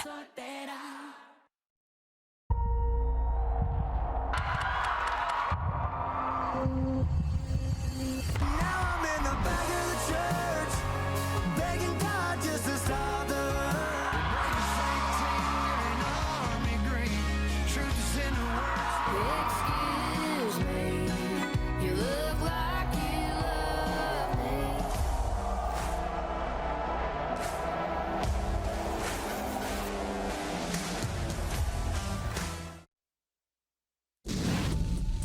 The story of this game for the Auburn Tigers has been the pitching of Christian Chatterton, tying through 4 innings. He's got 8 punch-outs. He's showing them all, too. Fastball, breaker. That thing right there is unbelievable. That's a Bugs Bunny changeup. You guys that are up in age understand watching cartoons, watching Bugs Bunny stand up on that mound, watching those guys, he'd throw it, watch them swing through it like 3 times. That thing is just hard to pick up. It's filthy. It just gets halfway and just throws on the emergency brake and stops in midair. Leadoff man for the Bears. Pierce Reebok falls behind, 0-2. This number is through 4 innings so far. And if you remember, the game started with a homer hit by Jack Little. Chatterton unfazed by that. Went right after the next batter. Enzo Apodaca struck him out, setting the stage for a big night for the freshman righty.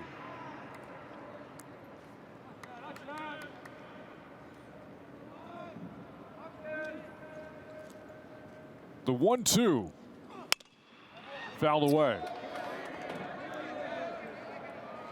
Well, it's been a lot of changeups with 2 strikes, okay? And, well, just about any count, but he threw you a changeup before that. Now he comes back with that 91 on the outer half and gets you sped back up. And he's able to dissect the plate in 2 different directions. Fastball moving left to right, 2-seamer, breaker going right to left, and then that changeup just almost goes straight down.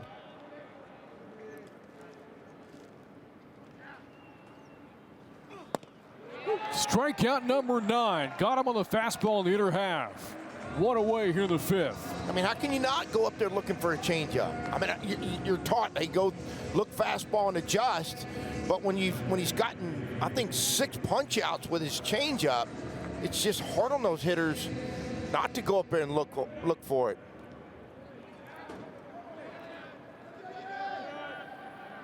Well, but 4 the out so far for Chatterton, a strikeout.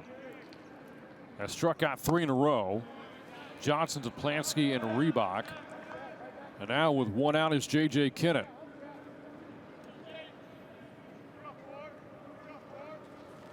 Hit into a double play back in the 2nd. On the ground to the right side, a Rembert for the Tigers. Over to McMurray, 2 down.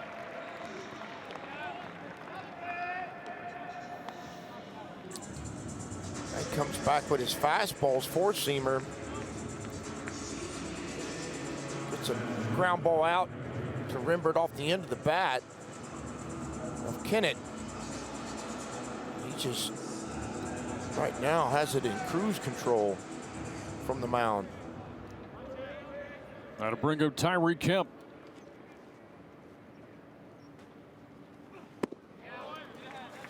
And takes a strike at the breaking ball.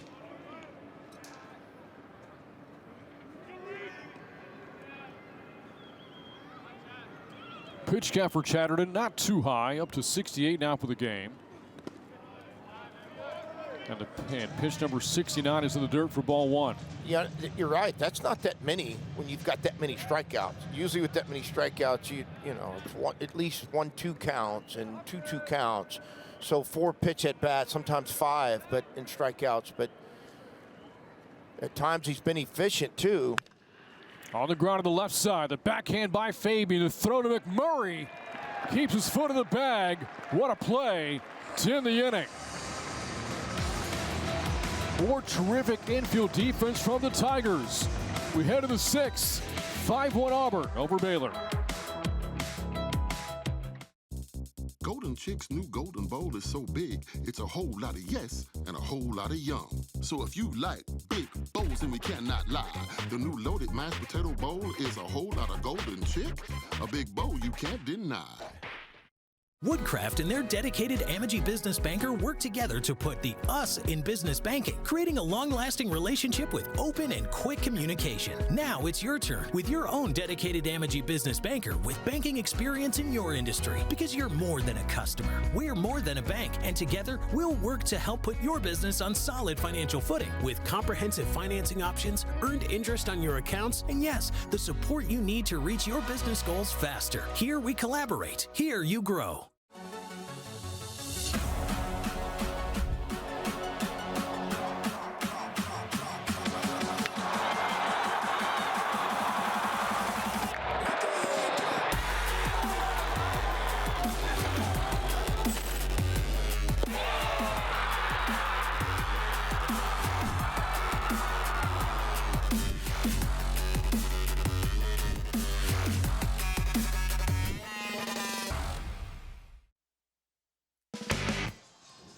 Your college sports have a home on Flo College. Watch more than 12,000 college sporting events from 100 schools and 12 different conferences, only on Flo College. Head to FloCollege.com today to see everything now. Back here in the Lone Star States, where Auburn leads Baylor 5-1, heading into the top of the 6th inning. Caleb Bunch on the mound here for the Bears. The third arm Baylor has used today. He'll face Carter, Snow, Snow, Blue, and Irish, rather, here in the 6th inning.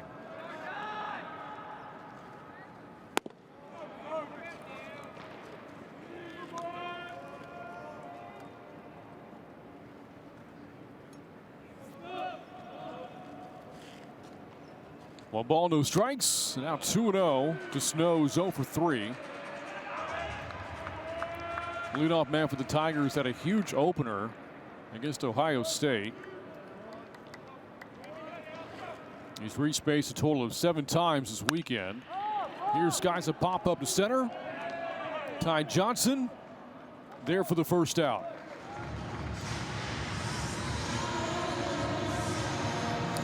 No fastball, 88-mile-an-hour fastball, top of the strike zone. Snow not able to catch up to it or get to the top of it, I should say. A routine fly ball out to center field to Johnson. Brings up Cade Ballou. Would I be wrong in saying that he's played almost every outfield position this weekend? I think you're right. Right? I mean, he started originally. I mean, I should know these things, and I probably should look it back, but I just was thinking earlier, I was like, man, I think he's played just about everywhere in outfield. Blue played in center in the opener against Ohio State, was in left last night against Oregon State. Okay. Back in center today.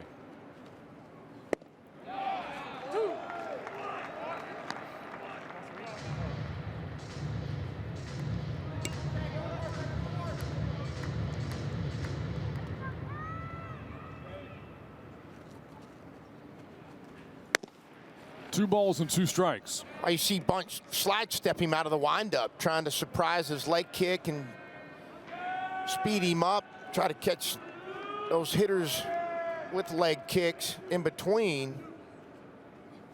Swing and a miss. Got him on a changeup down to the zone.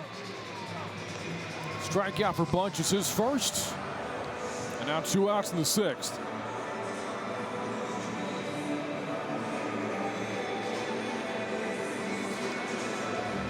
Brings up Ike Irish. Preseason first team all SEC junior out of Hudsonville, Michigan. 1 for 3 so far today. Had a triple last night against Oregon State.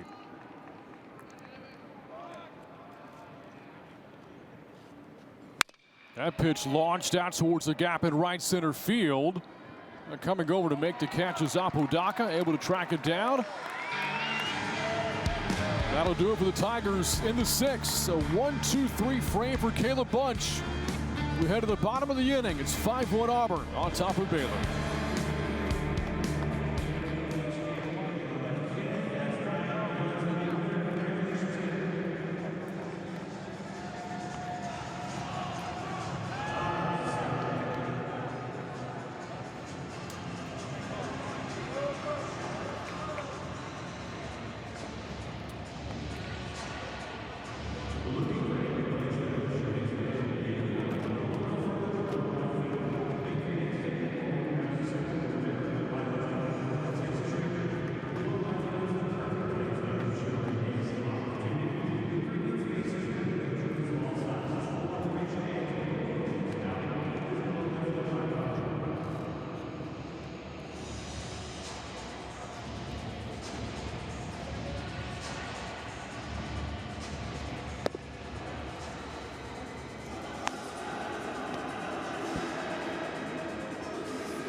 After 5 terrific innings from Christian Chatterton, the Tigers go to the bullpen for the first time today.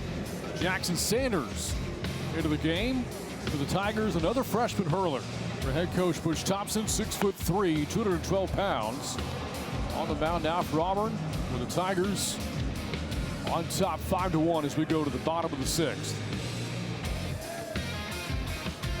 Well, if you're an Auburn Tiger fan, you've got to be excited about the performance you just saw from Chatterton.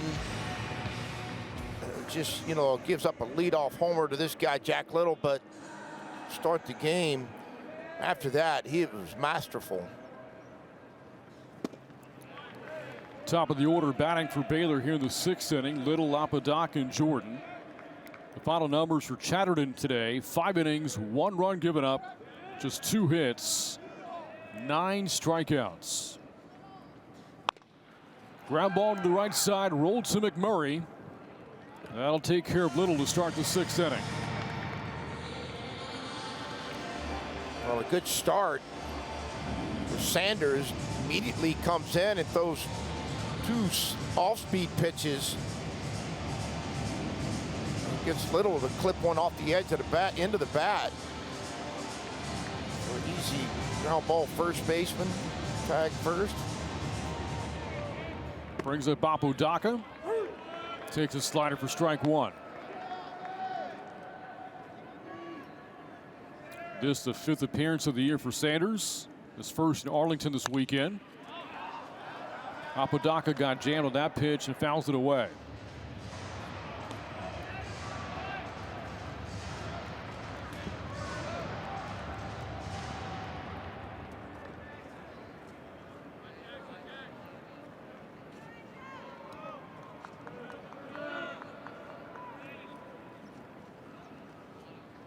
Oh, 0-2 pitch. And Apodaca lays off.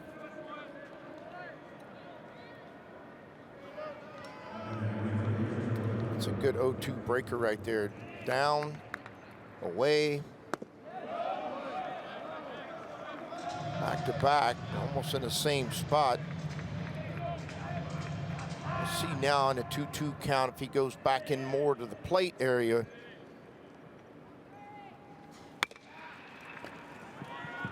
Sanders fields, turns, fires on target to McMurray.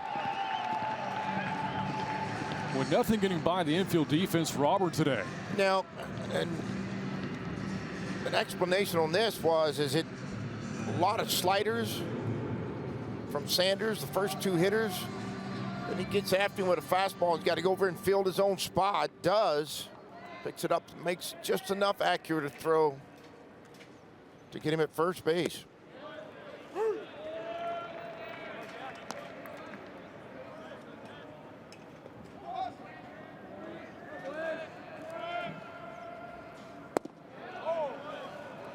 The last 4 outs of the game for Baylor have been ground outs, all handled by this Auburn infield defense. Ground outs to second, short, first, and now to the pitcher. Up the middle from short, Fabian. Throw to first, not in time. Yeah, that was going to be a tough play. Wesley Jordan coming out of box, swinging as he clips it off the end of the bat. A high hop over the pitcher's head, over Sanders' head, and Fabian's got to come in and get rid of it quick. Just stayed in the air too long, Brent.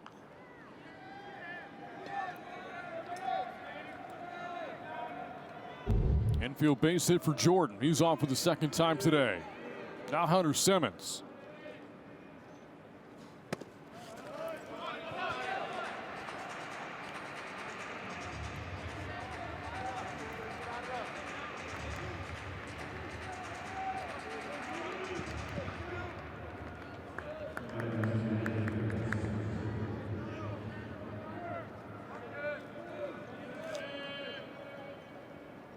The 1-0. Swing and a miss. Breaking ball there from Sanders. 1 ball, 1 strike to Hunter Simmons, the Baylor Bear DH. Well, from what we've seen so far, Sanders has got command of that slider. He's thrown it for strikes. He's thrown it for waste strikes. Well, that's probably been the biggest miss he's had with it so far. When I say waist strikes in the 0-2 count and 1-2 count, he went to the waist slider down and away.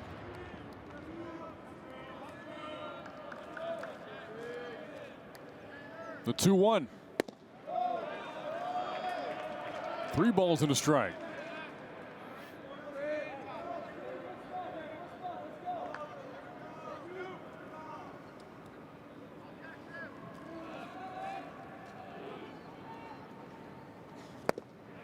Big swing and a miss, and the count fills to Simmons, 3-2.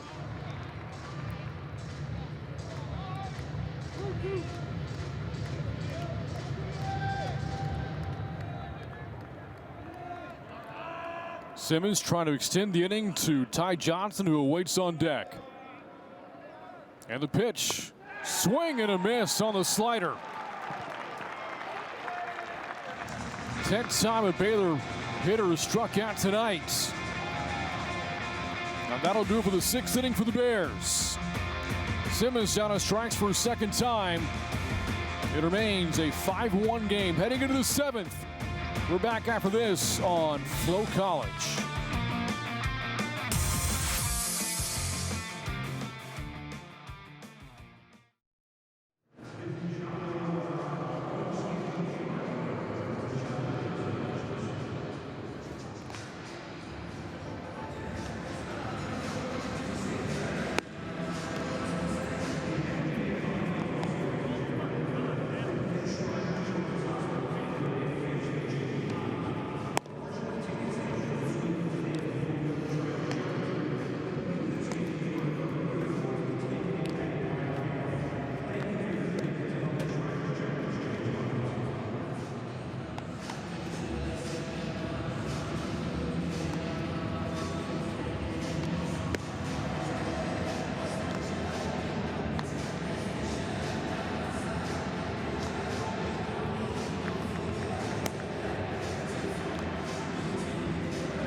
We cruise along to the 7th inning with the Tigers on top by 4, playing for a perfect weekend in Arlington. And the first batter of the inning, McMurray with a ground ball handled by Jack Little. 1 pitch and 1 out for Caleb Bunch here in the 7th. Auburn 13-0 7-inning run rule over Ohio State on Friday. Held on to dear life to beat Oregon State last night. And on top of Baylor here, 5-1 of the 7th.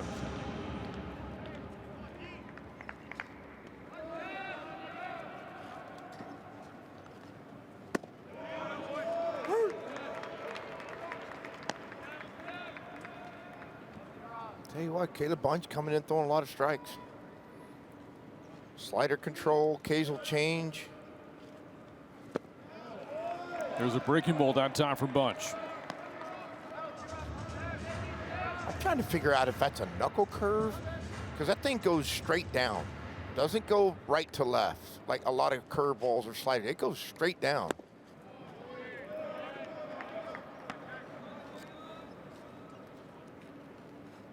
Maybe it's a split.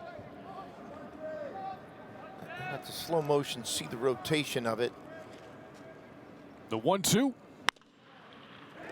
That's a foul ball.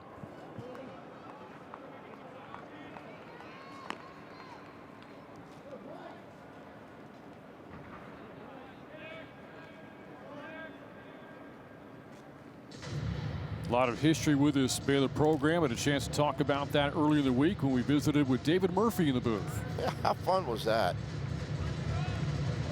Guy looks like he's still 21 years old. In shape. Loves the game of baseball. Boy, was he such a good college hitter. And Fabian fouled it off of himself.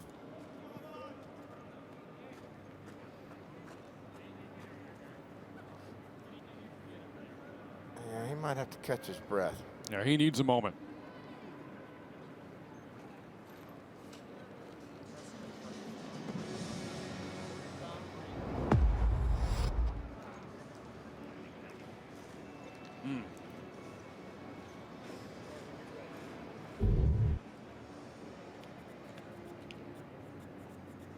Walk it off for a little bit.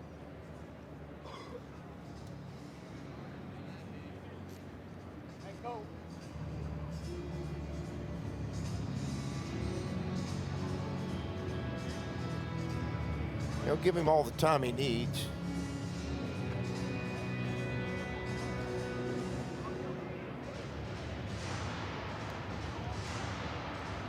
It's one of those things just about every baseball player that's ever played the game has had something similar happen.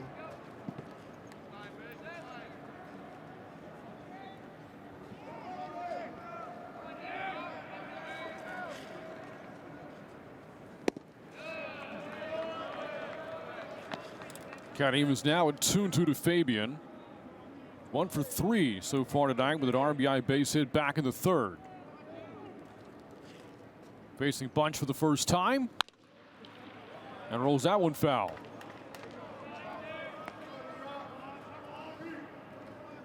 Bunch has tried the quick step, or if you want to call it a slide step out of the windup, a couple times.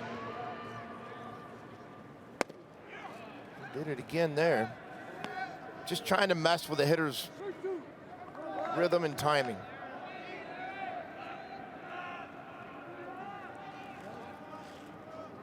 The full count pitch. In the air to right, Apodaca. Short of the warning track, tracks it down for out number 2.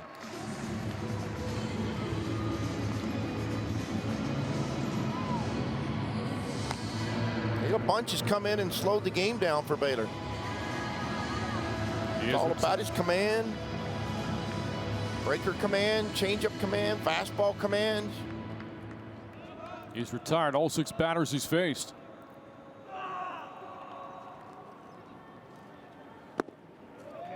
Ball 1 to Terrell.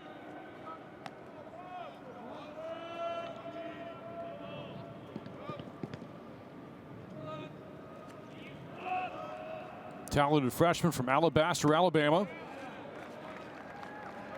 Decided to forego pro baseball to play for the Tigers. Was taken by the Blue Jays in the 19th round of the draft this past summer.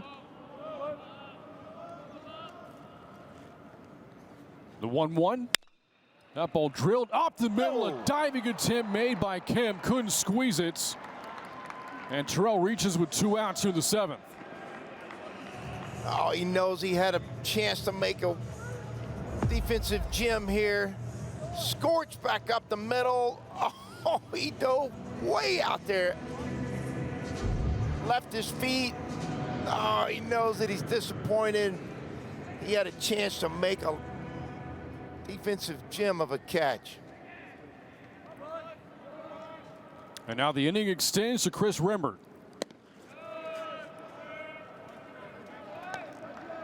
Another productive day for Rembert, hitting 7th of the order for the Tigers. Has been on twice.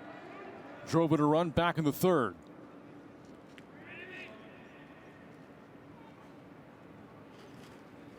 Swing and a miss on the slider. 1 ball, 1 strike.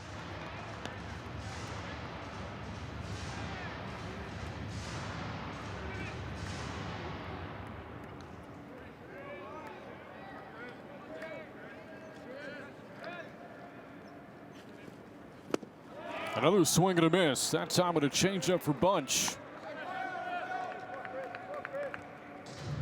That thing's got good action.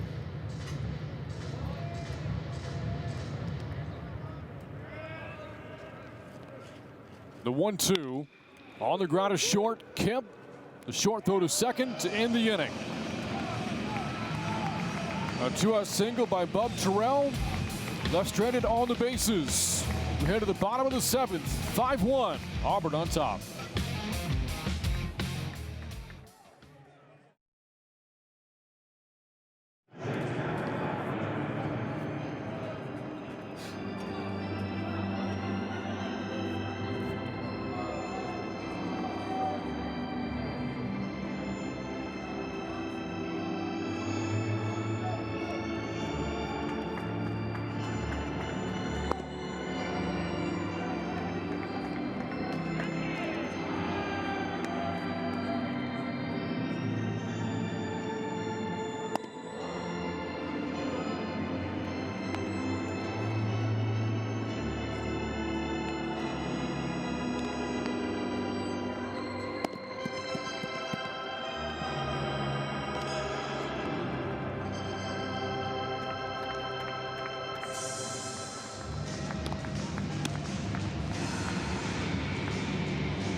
Welcome back to Arlington for the Amegy Bank 7th inning stretch. 5-1 Auburn on top as we go to the bottom of the 7th.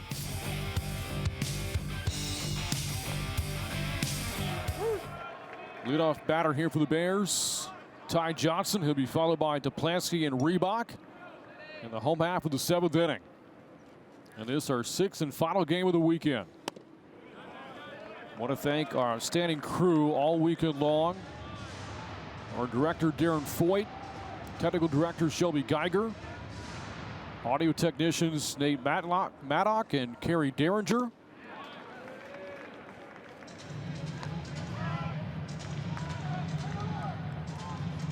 Our cam operators, Guy Opper, Graham Rayner, Jimmy Brandt, Chris Burge, and Wade Reeves.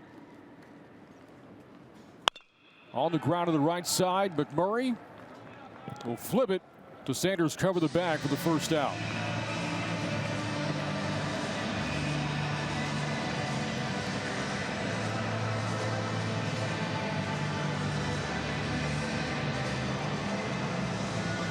Also want to thank the great job by producers Lucas Haskins and Philip Hopwood all weekend long.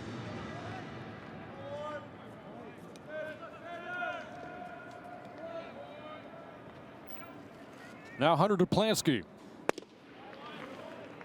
And takes a strike from Sanders. Tell you what, the whole crew's been great all weekend. It's a lot of baseball. They've done a good job being professional about everything and every piece of it. Camera work, graphics, timing. I mean, there's a lot that goes into putting these games on, particularly in a big league ballpark. They've been nothing but professional. That ball's hit well towards right center field. Coming over to make the catch is Terrell. And a freshman makes another play in this game for the Auburn Tigers. Well, it's easier for him on this, meaning the angle with his glove. He's left-handed, so he's able to reach to the deeper part of right center. And he calls off Ballou about halfway. You can see using that right hand to reach out and make the grab. 2 up, 2 down for Sanders in the 7th. Now it's Reebok here for the Bears. Well, so far, Sanders making them earn it. I mean, he's not creating any innings himself with walks or hit batsmen. I mean, this is, if you're going to get on right now, you got to be able to hit that breaker, line drive back up the middle, something like that. But he's throwing nothing but a bunch of strikes. Ground ball up the middle and on through for a base hit for Reebok. Now on cue, takes that slider, hits it back up the middle, and that's what it's going to take for them. The moment you start trying to pull that slider, You're going to get a lot of ground balls and first baseman, third baseman.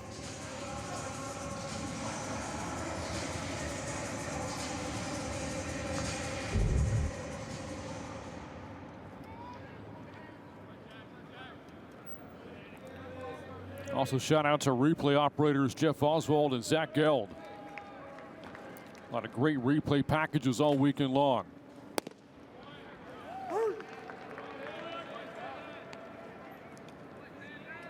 I'm sure the umpires appreciate it as well.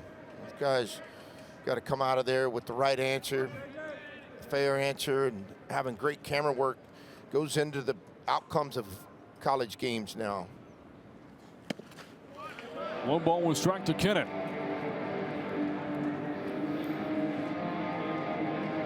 And if we'd have had this kind of camera work early in my career as a coach, I'd have stayed in a lot more games. I wouldn't have gotten ejected as many times.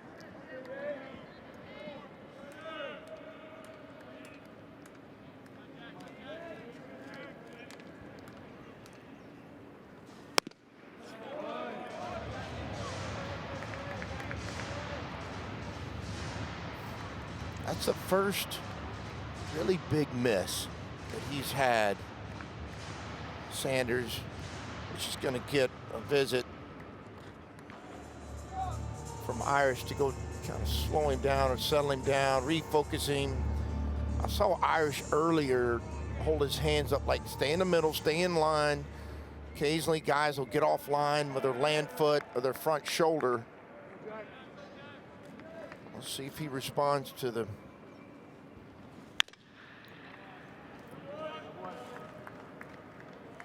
advice that Irish went out there to give him.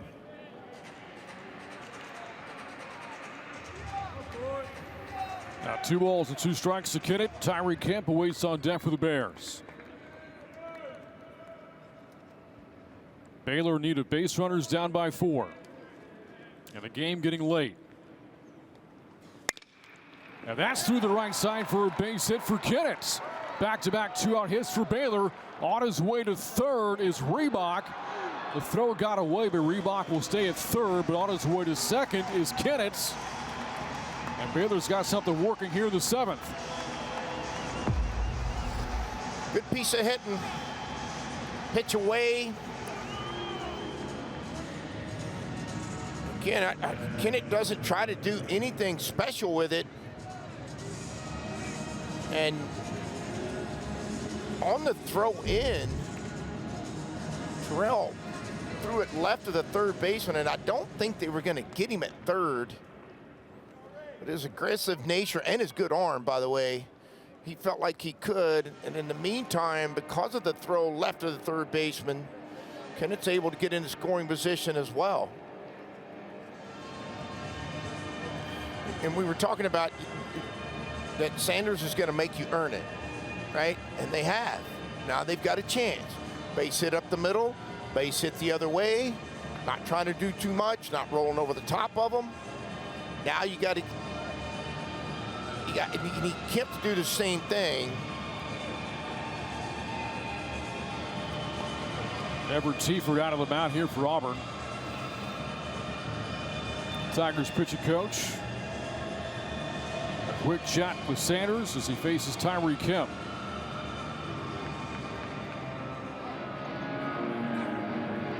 If Kemp reaches, that would bring the top of the order up for Baylor and a second time through for Sanders. Yeah, and I think they'd go to the pen at that point. I do. For that very reason. He's thrown the ball good so far.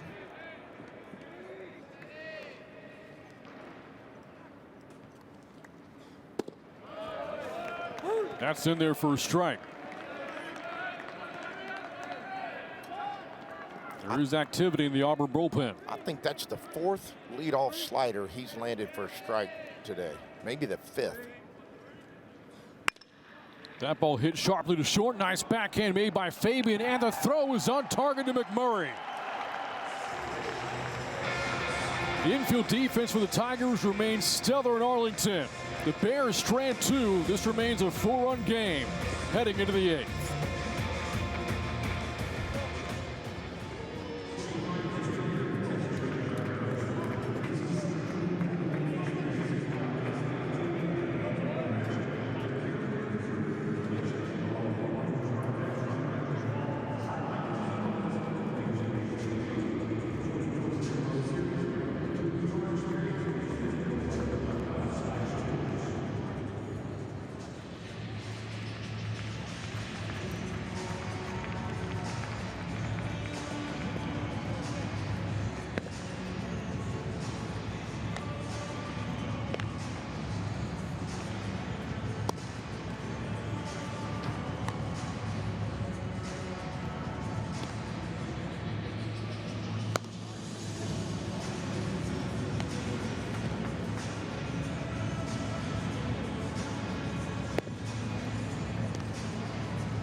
Sports are better on the big screen. Head to your preferred device app store to download the all-new FloSports TV apps for Roku, Apple TV, Fire TV, Android TV, and Chromecast.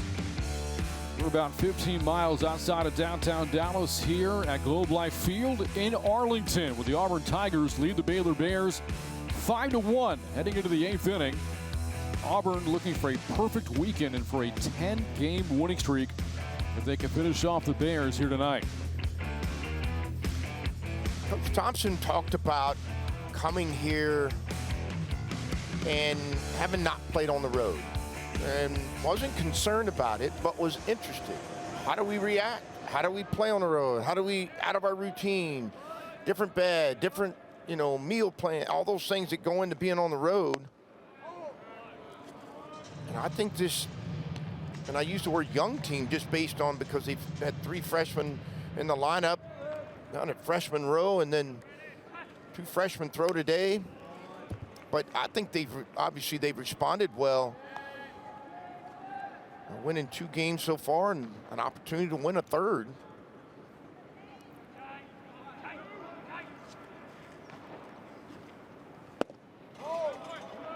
Only loss of the season for the Tigers was Game 2 of the year against Holy Cross. Won that series in opening weekend, 2-1. Walked off against 24th ranked Troy in their first midweek game of the year. A sweep of Wright State last weekend. Look at a sweep this weekend at Globe Life.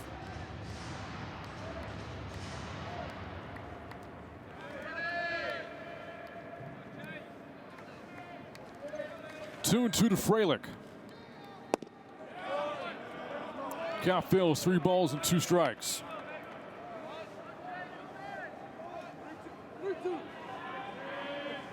Productive 8-hole hitter for the Tigers. Couple of RBI base hits so far tonight. The 3-2.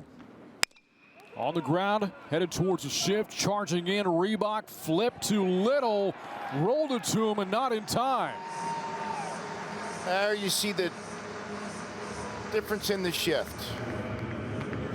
Why, when you're going to play shallow right field with your second baseman, you're banking that he's going to hit it hard, and he hits it soft. You almost have no way to get there in time to get him at first base.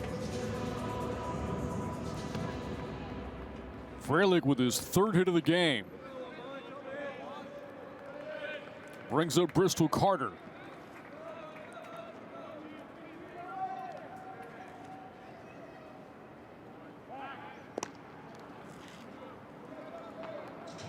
The pinch runner at first base. Haven't quite seen his number yet. Addison Klepsch.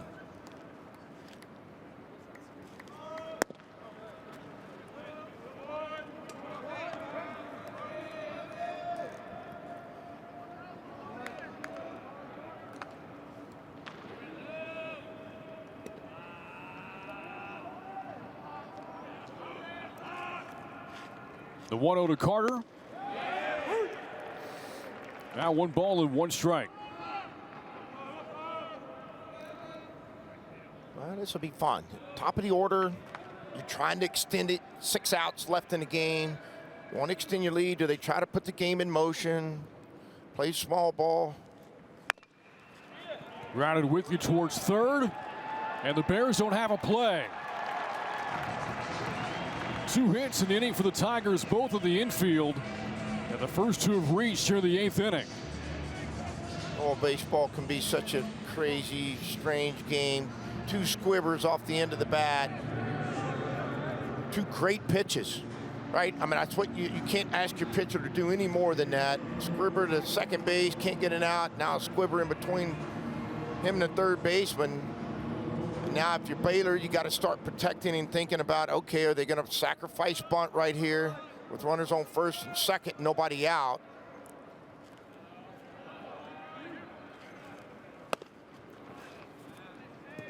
A late show sacrifice bunt. A lot of times guys will do that. Coaches will call a late show because that means it won't allow your defense to get in as tight.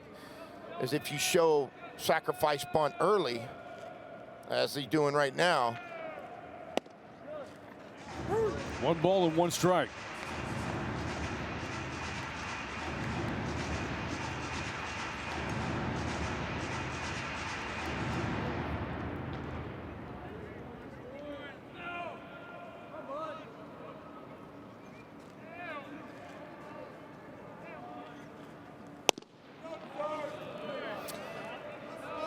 That's a good take. It's a fastball away, and you're trying to hook the ball down the third baseline. It's hard to do it with a ball away from you because you're trying to bunt it down the third baseline.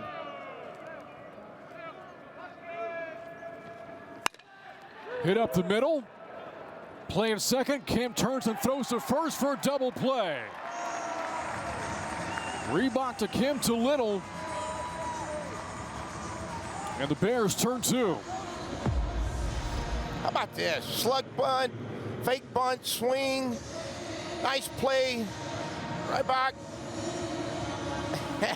Oh, man, and Kemp finishes with a laser throw to first base. And Little just able to keep that foot on the bag at first.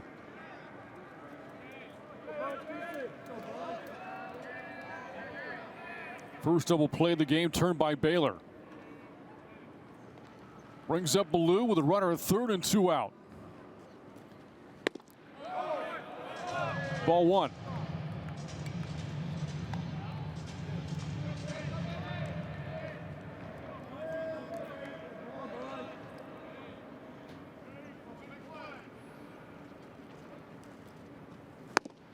Big swing and a miss on a changeup there from Bunch.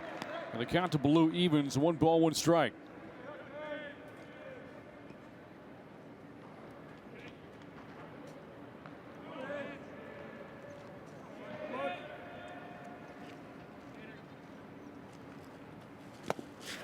That's in the dirt, smothered by Kennett.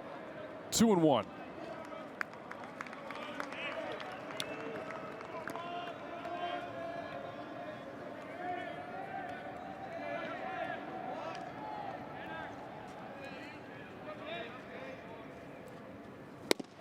Big swing and a miss. Another changeup there for Bunch. Yeah, boy, I tell you, how many changeups do you think we've seen in this game tonight between both teams? I mean, yesterday too. And I love it. It's one of the best pitches in baseball if you can command it.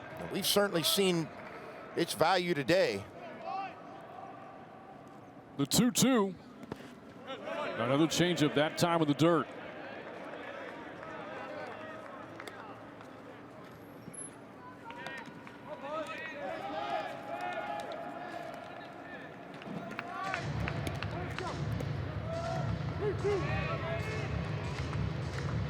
Tigers have been excellent with 2 outs today all weekend long. 5 2-out hits today, 14 in their trip to Arlington. Full count pitch, swung on to right field. Apodaca watches it go. K. Ballou, a line drive homer. Auburn on top 7-1.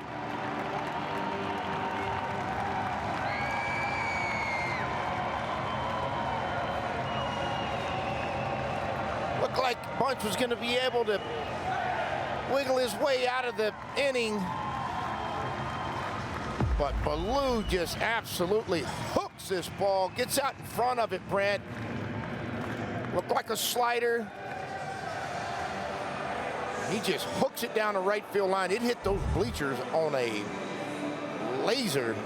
We're going to see a pitching change. I'm going to tell you what, you got to be excited if you're Baylor about the job Bunch did tonight, pitching-wise. He threw the ball well for them, did a good job. But ultimately, Cade Ballou is able to get an off-speed pitch and hit a hooking line drive out of the ballpark. The second home run of the weekend for the Auburn Tigers. That'll take Caleb Bunch out of the game. Auburn on top 7-1. Here at the top of the 8th with Baylor going to the bullpen. We're back after this from Globe Life Field at Arlington on Flo College. Curley celebrating 30 meters out. 5,000 meters on the track, ready to roll. Collegiate National lead. And the close there on her inside, but it looks like Shaki could take this front to back. 200-meter final. Brad Fisher, the American record holder. This is superhuman. But Holloway crossed the London. He's only 3 100s outside the world record.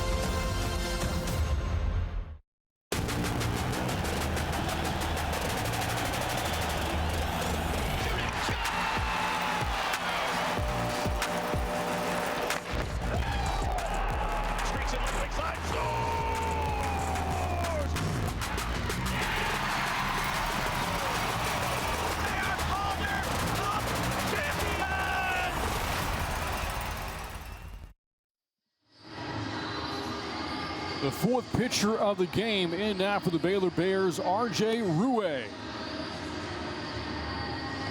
Not a lot of work this season, just 1 inning so far for Ruhe. A year ago, made 22 appearances for the Bears, 2 of those starts. 2-0 a season ago for the sophomore out of Salina, Texas. 6'2", 212 pounds, Ruhe. Making his 3rd appearance of the year. Last time he pitched was against Gonzaga. A tough time against the Bulldogs. Gave up 4 hits and 3 runs without getting an out. And loss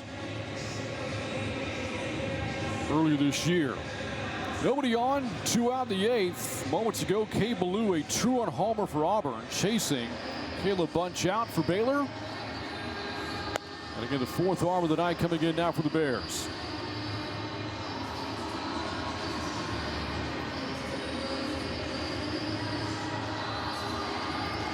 You know, Ken, you got to be excited about the relief. Got out a bunch for Baylor. Command was good. Keeping the hitters off balance was good. Again, that inning was started with 2 ground balls clipped off the end of the bat that the Baylor defenders just couldn't get to.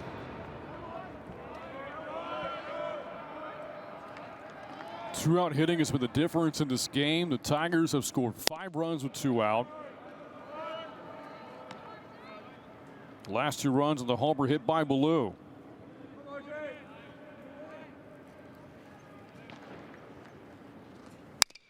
Irish smacks one towards left center.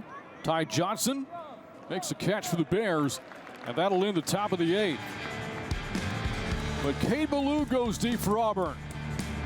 And the Tigers now on top by 6 as we go to the bottom of the 8th inning from Arlington.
Let's talk more about Globe Life Field here in Arlington. ballpark that seats more than 40,000. Opened about 5 years ago. The home to a couple of World Series, one for the Rangers, won the COVID World Series back in 2020. A year ago, home of the Major League Baseball All-Star Game and Home Run Derby. And also the home for college baseball to start the year. And also towards the end of the season. Globe Life Field, the home of the Big 12 Conference Tournament. Baylor hopes to qualify this year, failed to do so a year ago. As we get ready for the bottom of the 8th inning, Auburn on top 7-1. Got another big 2-out hit in the top of the inning. A 2-run homer from Cade Ballou has made it a 6-run game. And now Dylan Watts out of the bullpen here for the Tigers. His first pitch grounded by Little. Whitley to the third base side, and the throw to first in time. Oh, I think they're going to review this. I'll be surprised if they don't. I thought from up here he beat it out. Now I'm a little bit further away, obviously, than he is. We'll get another look. It was going to be such a tough play on snow. We'll get another look at it in slow motion. They are, in fact, going to go call upon our camera crew. Pick out a good angle for them to get a look at it. The play took so long to develop, and Little's that good a runner. I thought when the pitcher didn't get to it, I thought it was going to be hard to get him. Yeah, he's safe. He's safe. Yep. See, I used to tell those umpires I could see from all the way over here or in the dugout. They didn't believe me. I think it's enough to change the call. You probably think it's enough. We'll see if the umpires agree with us. Yeah, I think this is going to be overturned.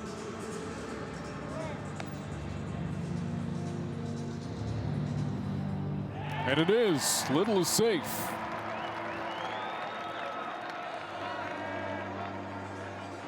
So the leadoff man on here for the Bears in the 8th inning. That'll bring up Enzo Apodaca.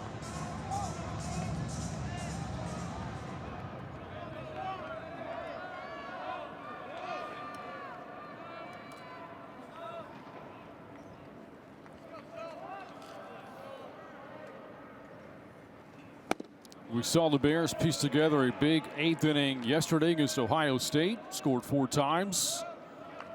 Situation a bit different, though. That game was tied when Baylor would offer the 4 runs. Now find themselves down by 6 here.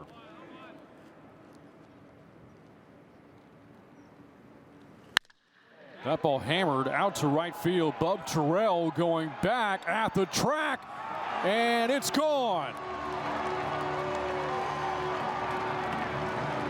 Apodaca with Baylor's second home run of the night cuts the lead down to 4.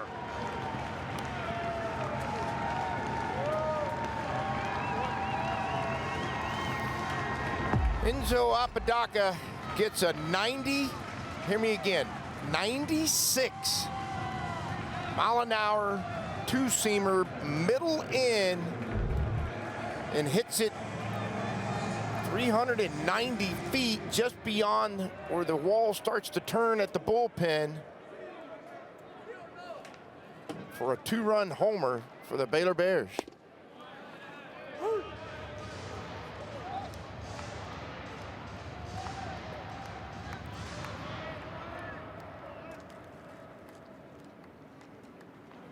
Wesley Jordan watched that pitch land in the dirt. 1 ball, 1 strike to Jordan.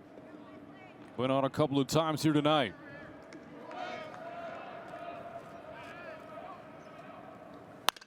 That pitch hit well deep to left field. And a leaping attempt at the catch. It goes off the glove of Carter. On his way to third is Jordan. And he is out at third base.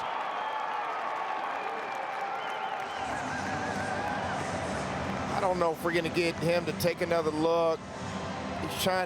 see if they want to go take another look at this. He did slide past the bag.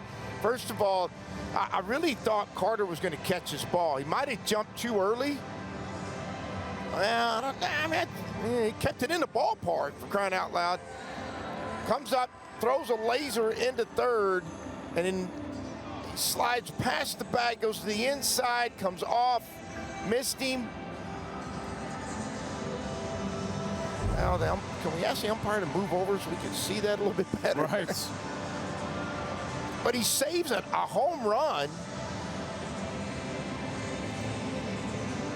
And because of his hustle and jumping up and keeping it in, you can see the smile on his face about robbing a homer. He comes up, throws a laser in to get another look. Oh, he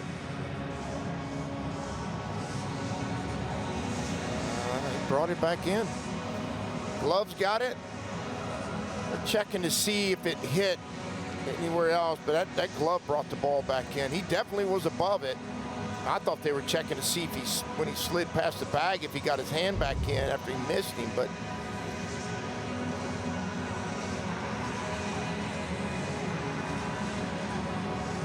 I have to imagine this call's going to stand. Don't see any other evidence to say otherwise. Call confirmed.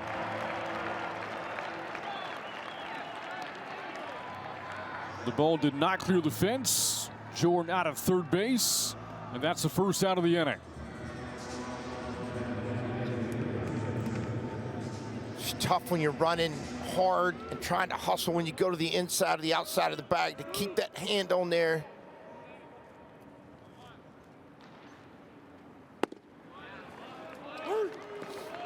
That's why it's always better if you can go straight in, if you can. Now he wanted to go to the inside because the tag was coming from the outfield side of third base.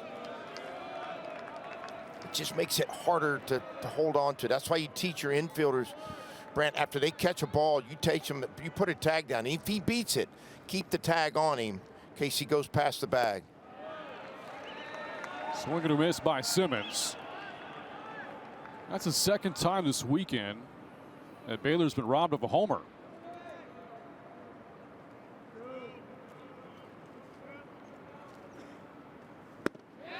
Simmons goes around and strikes out. Strikes out for the third time tonight. First punch out for Watts, and now 2 down. Oh, that 96-mile-an-hour heater get that barrel sped up. Watts does a good job of keeping the slider away from Simmons.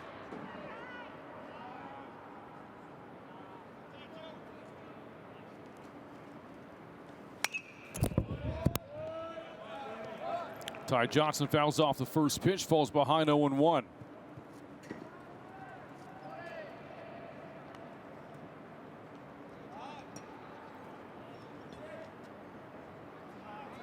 Each team exchanging 2 run homers here in the 8th. K. Ballou in the top of the inning. Enzo Apodaca here in the bottom. Wesley Jordan just missed one of his own. Would have been a solo homer after Apodaca's home run. Well, it was out.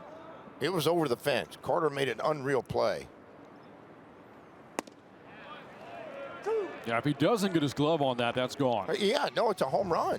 That was a home run taken away. And then and when he gets to the ball, has the instincts to fire it to third. I mean, that's an all-around. At first, I thought he jumped to it, but it hit off the wall. It didn't. He went above the wall, got his glove to it, and his glove brought it back in. The 2-2. Grounded towards second. Remberts can't handle it. And Johnson reaches with 2 outs here in the 8th inning. I don't know what they're going to score this. I think he would have had a hard time throwing him out. That ball was back up the middle. He was deep, pull side. You can see he's about 5 steps behind the dirt. Just wasn't able to come up with it. It would have been bang, bang at first. They are scoring it as an E4 on the play. That'll bring up Toplansky.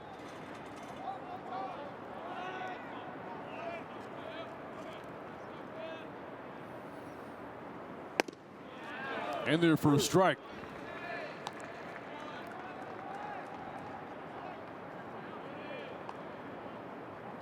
Toplansky had a big 8th inning hit against Ohio State yesterday.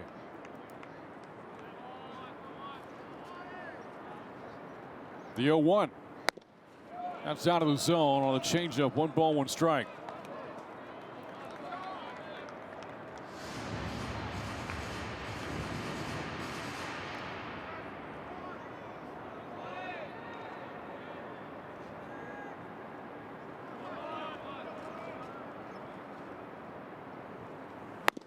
Swing and a miss. That time came back with a heat at 96.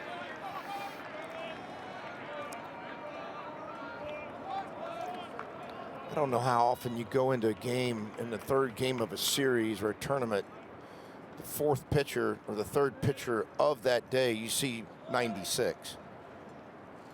This is what we're seeing today out of the Auburn pitching staff.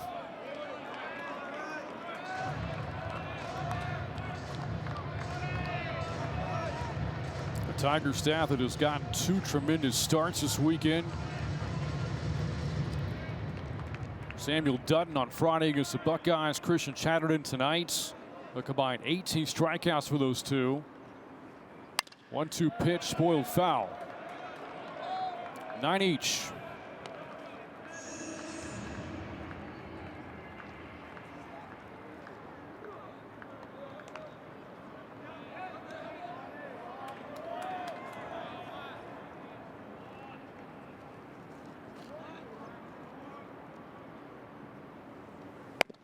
And Toplansky able to check his swing, says Chris Griffith III.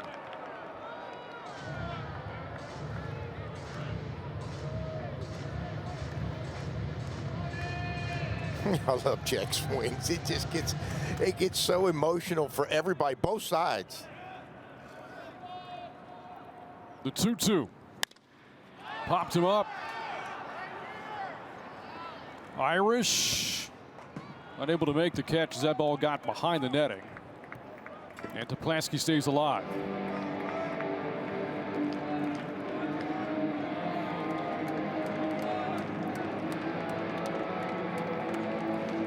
I thought he was going to catch it. You watch when the ball was coming down, he followed it with his glove, and he made you think, everybody think he was going to catch it, and it was on the other side of the net.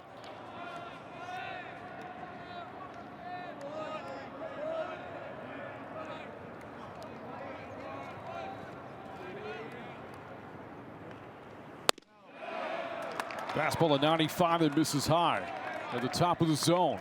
Full count now to Toplansky. First baseman's going to play behind the runner now, and a full count, 2 out. He's going to be off on the pitch either way. And Toplansky draws a walk.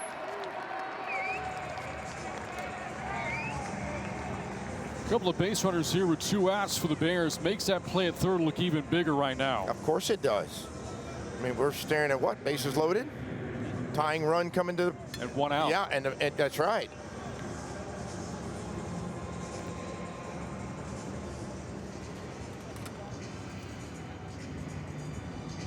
Pearson Reebok up next year for Baylor.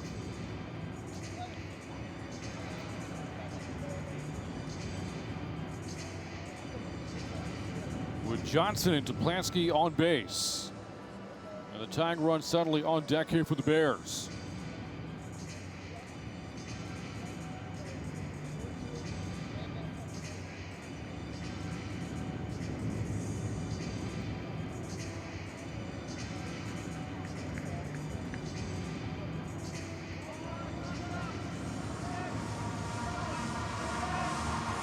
Everett Tiefer back at the Auburn dugout. Watts back onto the mound, ready to work against Reebok. This is going to be a good matchup. You know, I mean, look, Baylor's down 4. This young man had a home run stolen from him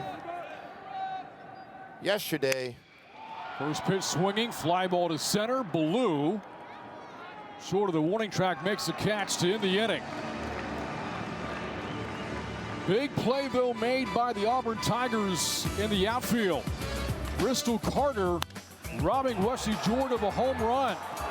Brought the ball back in as it tried to clear the fence. Afterwards, threw him out at third base. More tremendous defense in this game for the Auburn Tigers as we go to the ninth. 7-3, Auburn on top.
We head to the ninth inning. Auburn on top 7-3. There at Globe Life Field, Tigers playing for a weekend sweep and for a 10th straight win. Coming up for the Tigers, batters 4 through 6. McMurray, Fabian Terrell due to bat for Auburn. Look at add a 4-run lead.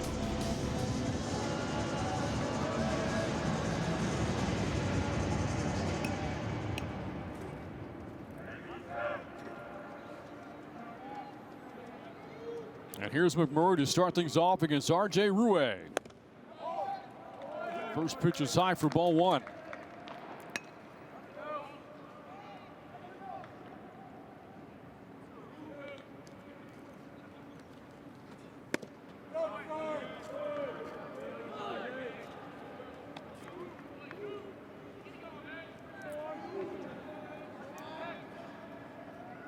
Auburn on the verge of an 11-1 start to the year.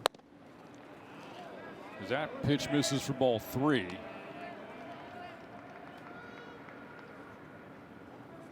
Ball club that won 27 games a year ago. 3-0 pitch. And on 4 pitches, McMurray is on with his 3rd walk of the game.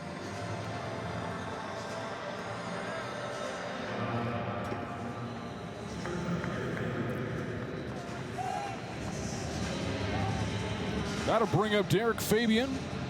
1 for 4 with an RBI base hit back in the 3rd.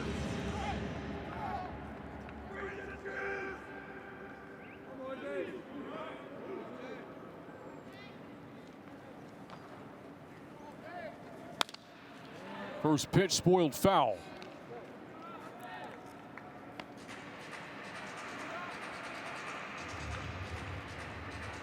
Tigers 2 runs in the 2nd, 2 in the 3rd. Got a run of the 5th. And the 2-run homer from Ballou in the 8th.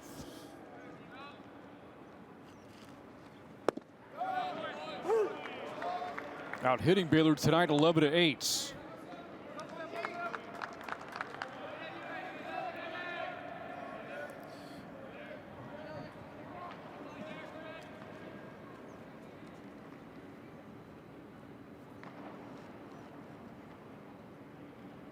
The 0-2. Fabian lays off. Yeah, they've been able to take advantage too. Free bases. A handful of them early for Baylor. Got him looking. Strike 3. Yeah, good looking curveball. Starts in the middle of the plate. Catches the inside corner.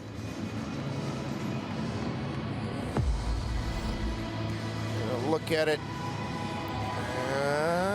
about 2 or 3 inches, ball and a half, 2 balls off the plate.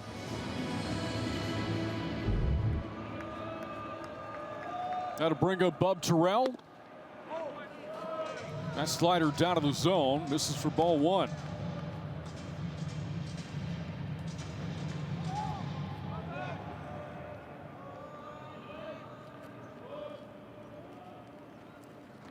You think about how the Tigers have built this 4-run lead.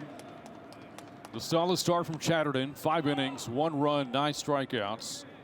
Clutch, 2-out hitting all night long. And remarkable defense. That defense has been stellar. Up the middle. Reebok. Kemp to Little at first base. The Bears turn a double play.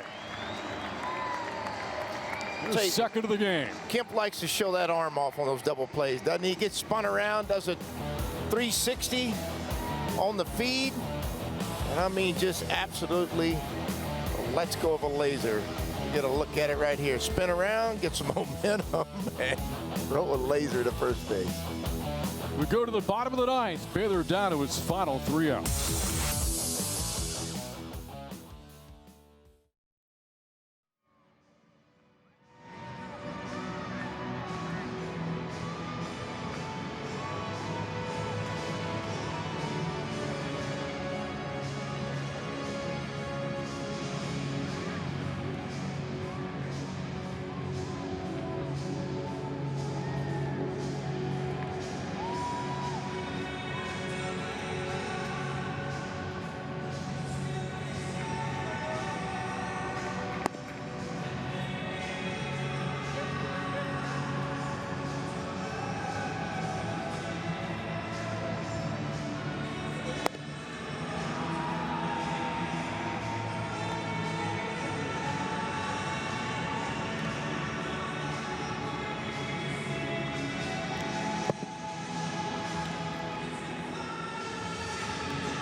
And we talked about the work by our standing crew all weekend long. Thanks to our cam ops here at Globe Life Field. They have been tremendous these 3 days here in Arlington. Outstanding, been MVPs. I'm going to tell you what, long days, long nights. They have handled it. Professionalism, as we get a look at all of them. Hats off to them. They have done a tremendous job. We go to the bottom of the 9th inning. 7-3 Auburn on top. Ryan Hetzler out of the bullpen into the game now for the Tigers. And there's our guy down on the field, getting all the great shots around home plate. For the Bears, J.J. Kennett, Tyreek Kemp, and Jack Little due to hits against Ryan Hetzler. Now the first pitch is down for ball 1. Second appearance for Hetzler this weekend. Saw him toss a scoreless 7th inning against Ohio State on Friday. Drops that fastball in for a strike. It's 1-1 to J.J. Kennett.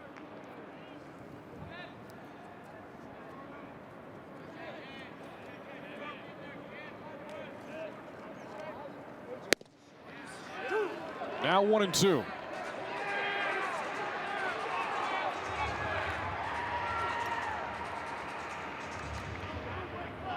Well, he was having a hard time getting the box and getting set. On the ground to the right side, Rembert gets by him. Into right field, and the Bears have a base runner to start the 9th. That'll be the second error charged to Rembert this evening. Well, I think this is where the dirt and the turf get together, right? Then it just, that change in scenery, we talked about that yesterday. Not a lip, doesn't make it really come up, but it just, that change in scenery can be a little confusing to an infielder once in a while. Now the 9-hole hitter, Tyree Kemp. Hitless tonight with some great plays defensively. He's helped turn a couple of twin killings for Baylor this evening. First pitch swinging out towards left center field, and that's going to drop in for a base hit. Kennett on his way to third. Kemp is second with a double. Baylor's got 2 on with nobody out. Well, they got a little bit of a rally and a lot of fight in them here in the 9th. Leadoff hitter finds a way on, battles his way on with Kennett. And all of a sudden, Kemp comes up right behind him, laces a double. And now you're swinging it back to the top of the order where the power is. Second to third, nobody out for Jack Little. Baylor's homered twice in this game, the 2 home runs from the top 2 hitters in the order. Jack Little's homer came back in the first inning against Chatterton.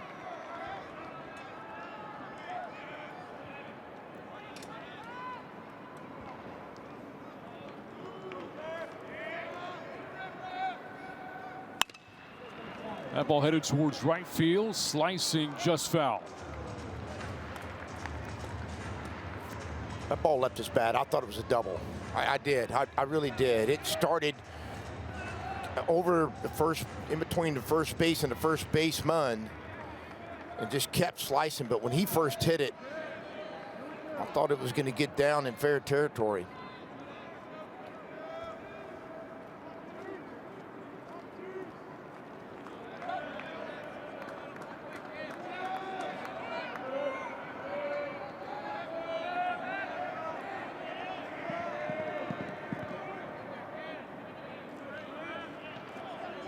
The 0-2. That's a tough 2-strike pitch for Little to take. Keeps the bat at his shoulder and takes ball 1. That is, you're right, but he did. The experience side of him, he was able to lay off of it. 1-2. That's in the dirt. And the count runs even here to Little. 2 balls and 2 strikes.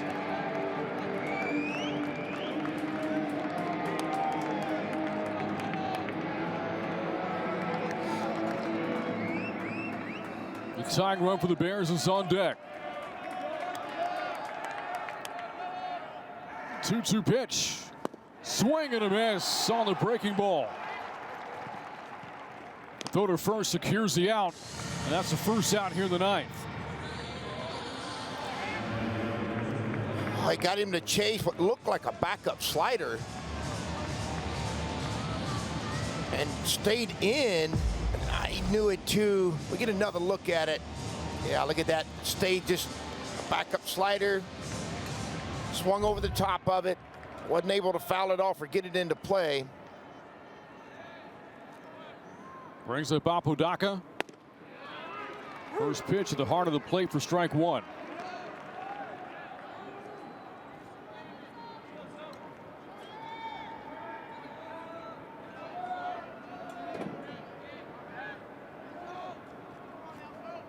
And the 0-1 pitch. That's down for a ball. Our 9th innings have been good for the majority of this tournament. Exciting, drama, intense, intensity. The only game that didn't have any 9th inning drama was the only game that didn't have a 9th inning. Yeah. The run rule game on Friday. Yep. 100%. Since then, we've had games decided by a run, 2 runs yesterday each game, and 3 runs earlier today. 2-1 pitch, spoiled foul, and Snow doesn't have a play at third. Correction: the game earlier today was decided by 2. Yeah, but the tying run came to the plate. Yeah.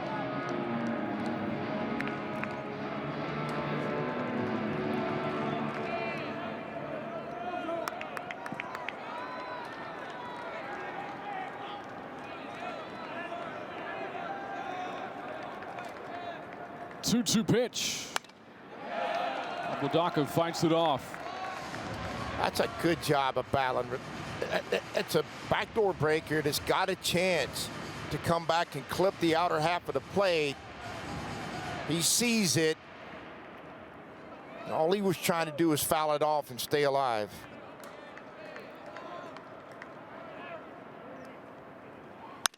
Swung on to left. Carter to catch. Kenneth's going to tag, and he'll score to make it a 3-run game.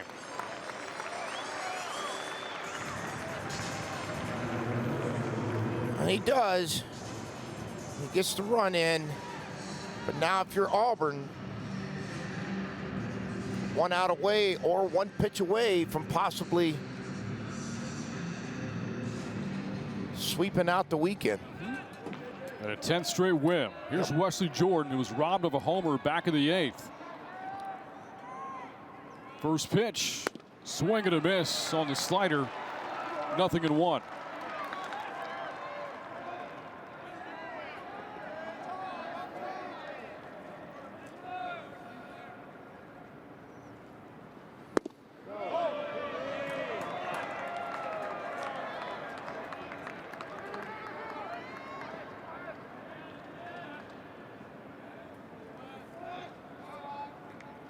The 1-1, and now the Bears are down to their final strike. If you're Hetzler's got a lot of different options to go at him with. Come off a slider. Got enough juice on your fastball. See if he tries to waste a slider away. And Jordan just fights it off.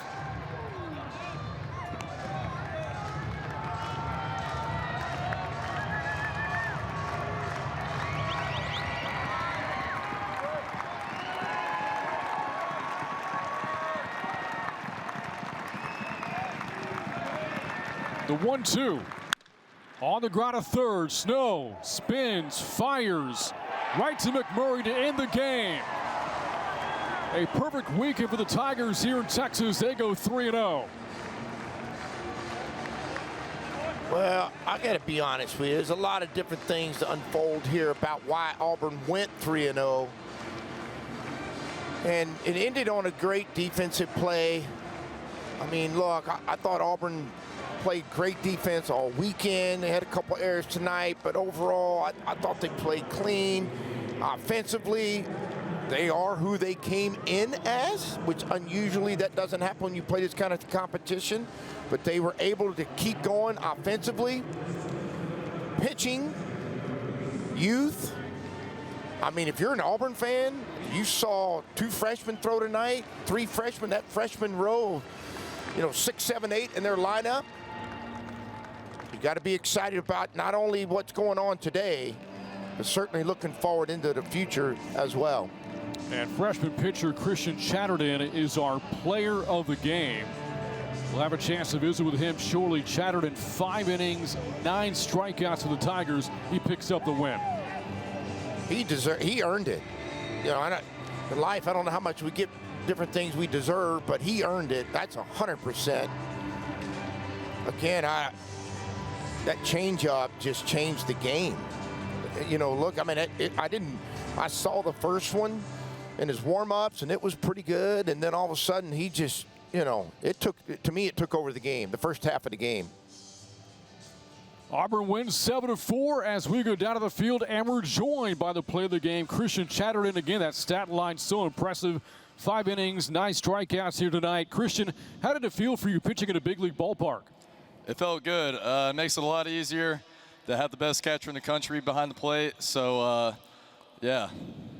Christian, I got to ask you now, your changeup tonight was unreal. About the 2nd inning on through the 5th, you were able to throw it in any count and looked like you were able to change speeds with it. Tell us a little bit about your changeup. Yeah, it's my best pitch. I trust it no matter what the count is, and I had it working tonight. That's now 10 wins in a row for your ball club, Christian. How much momentum are you guys playing with right now? We got a lot of momentum. Shout out to Saxon Roberts for bringing the juice. He's kind of our clubhouse leader, so shout out to him. How about the staff, for this Auburn Tiger team? We saw earlier in the week a great outing from Samuel Dutton. Nice strikeouts of his own. Just how strong are you guys pitching as a unit right now? Yeah, when Dunn goes out there and competes like that, it kind of sets a tone for the rest of the staff. But, yeah, I think we're feeling good right now. Between the two of you, 18 strikeouts and a couple of starts this weekend. Auburn goes 3-0. Christian, thank you so much, and congratulations on the win. Thank you. All right, that again, Christian Chatterton, our player of the game, as Auburn beats Baylor 7-4 to wrap up the weekend here in Arlington. What a weekend. Man, I tell you what, opening weekend, all 3 weekends with Flow College, Globe Life, Shriners, Shriners, and everybody that goes along with these events. Just been unbelievable and a lot of fun. They make this event, and the 3 weeks of this makes college baseball better every year. 3 great days of baseball in Arlington. 4 tremendous programs: Ohio State, Oregon State, Baylor, and Auburn, representing 4 different conferences: the Pac-12, the Big 12, the SEC, and the Big 10. And it wraps up 3 straight weeks of baseball to open up the 2025 season. The Tigers go 3-0. Oregon State 2-1. Baylor picks up his first ever win at Globe Life Field. And the Buckeyes winless but competitive over the final 2 games. Tremendous job by our crew all weekend long in Arlington. I want to thank them for all their great hard work here at Globe Life Field. And that's going to wrap up our coverage here on Flow College. Final score in the final game: Auburn 7, Baylor 4. With the win, the Tigers improved to 11-1. They've won 10 straight. Baylor falls to 8-3. On behalf of our entire crew and for my partner Ty Harrington, I'm Brain Freeman saying good night from Arlington. Auburn a winner tonight in the nightcap from Globe Life Field.